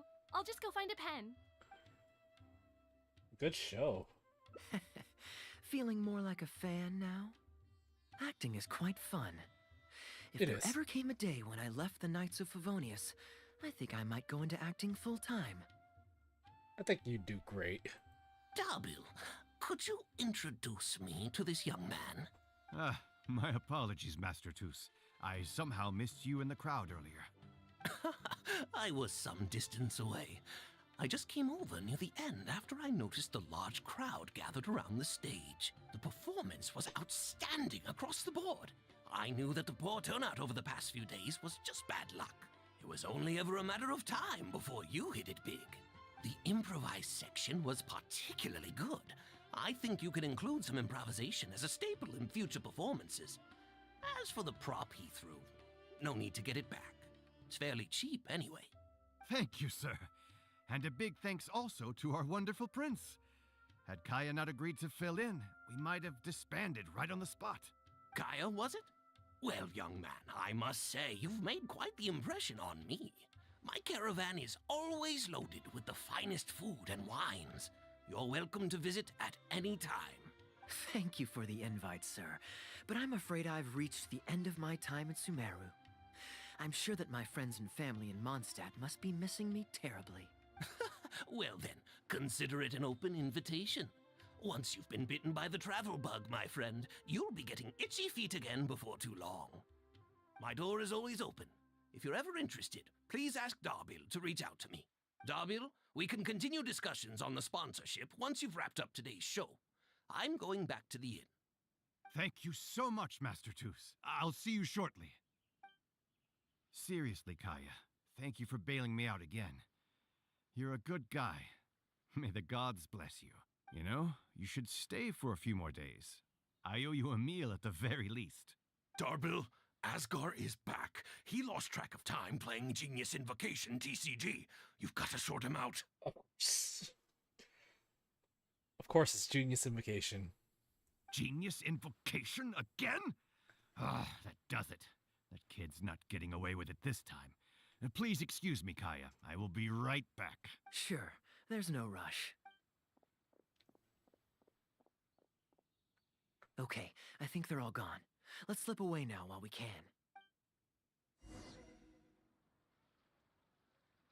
Leave quietly.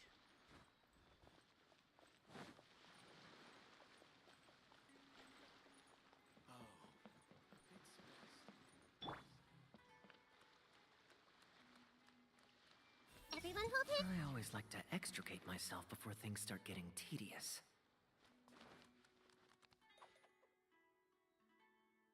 All right, this should be far enough.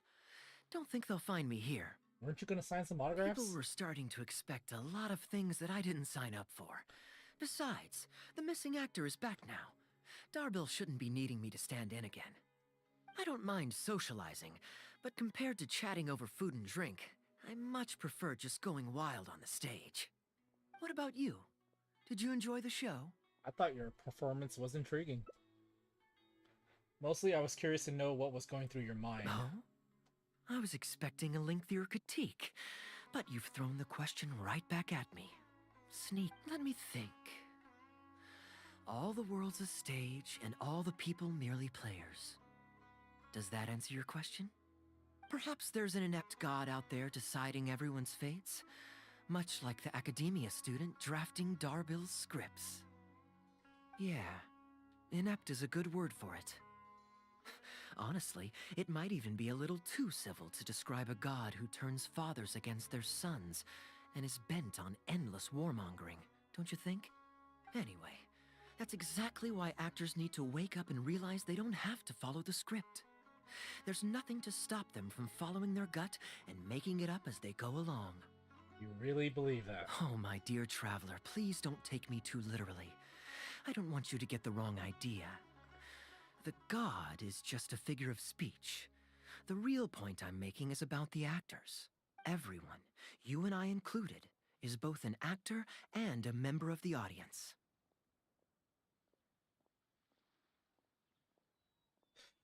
I feel like that line is going to be important when we get to Fontaine.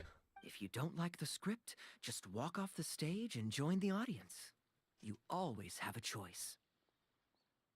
That sounds difficult. A little too obtuse? Well, don't dwell on it. It's nothing worth losing sleep over. I was just thinking aloud. Relax. Be yourself. Do your thing. That's all I'm really trying to say. When I did my little bit of audience interaction back there, you had no time to prepare. You had to just say what you thought in the moment. I think those spontaneous thoughts are often the most authentic. And that's why I liked your answer. You're still holding on to the intaglio I threw you from the stage, right? Keep it. Think of it as a souvenir from my improvised performance. It's been the most fascinating day, hasn't it, little birdie?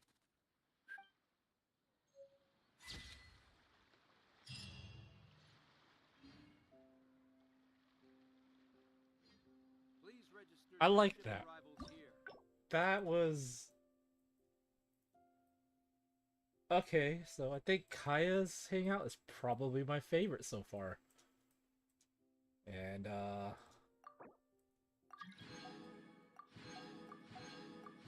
probably, Theory Crafters are...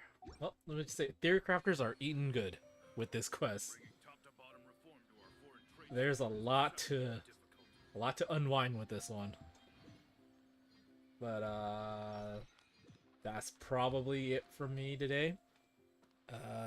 If you showed up to the stream, thanks. Kave, thanks for talking to me earlier. If you watch the VOD, leave a like and subscribe if you like this kind of content. I do streams every Tuesday night, 1 a.m. Wednesday morning. So come check me out. Thanks a lot.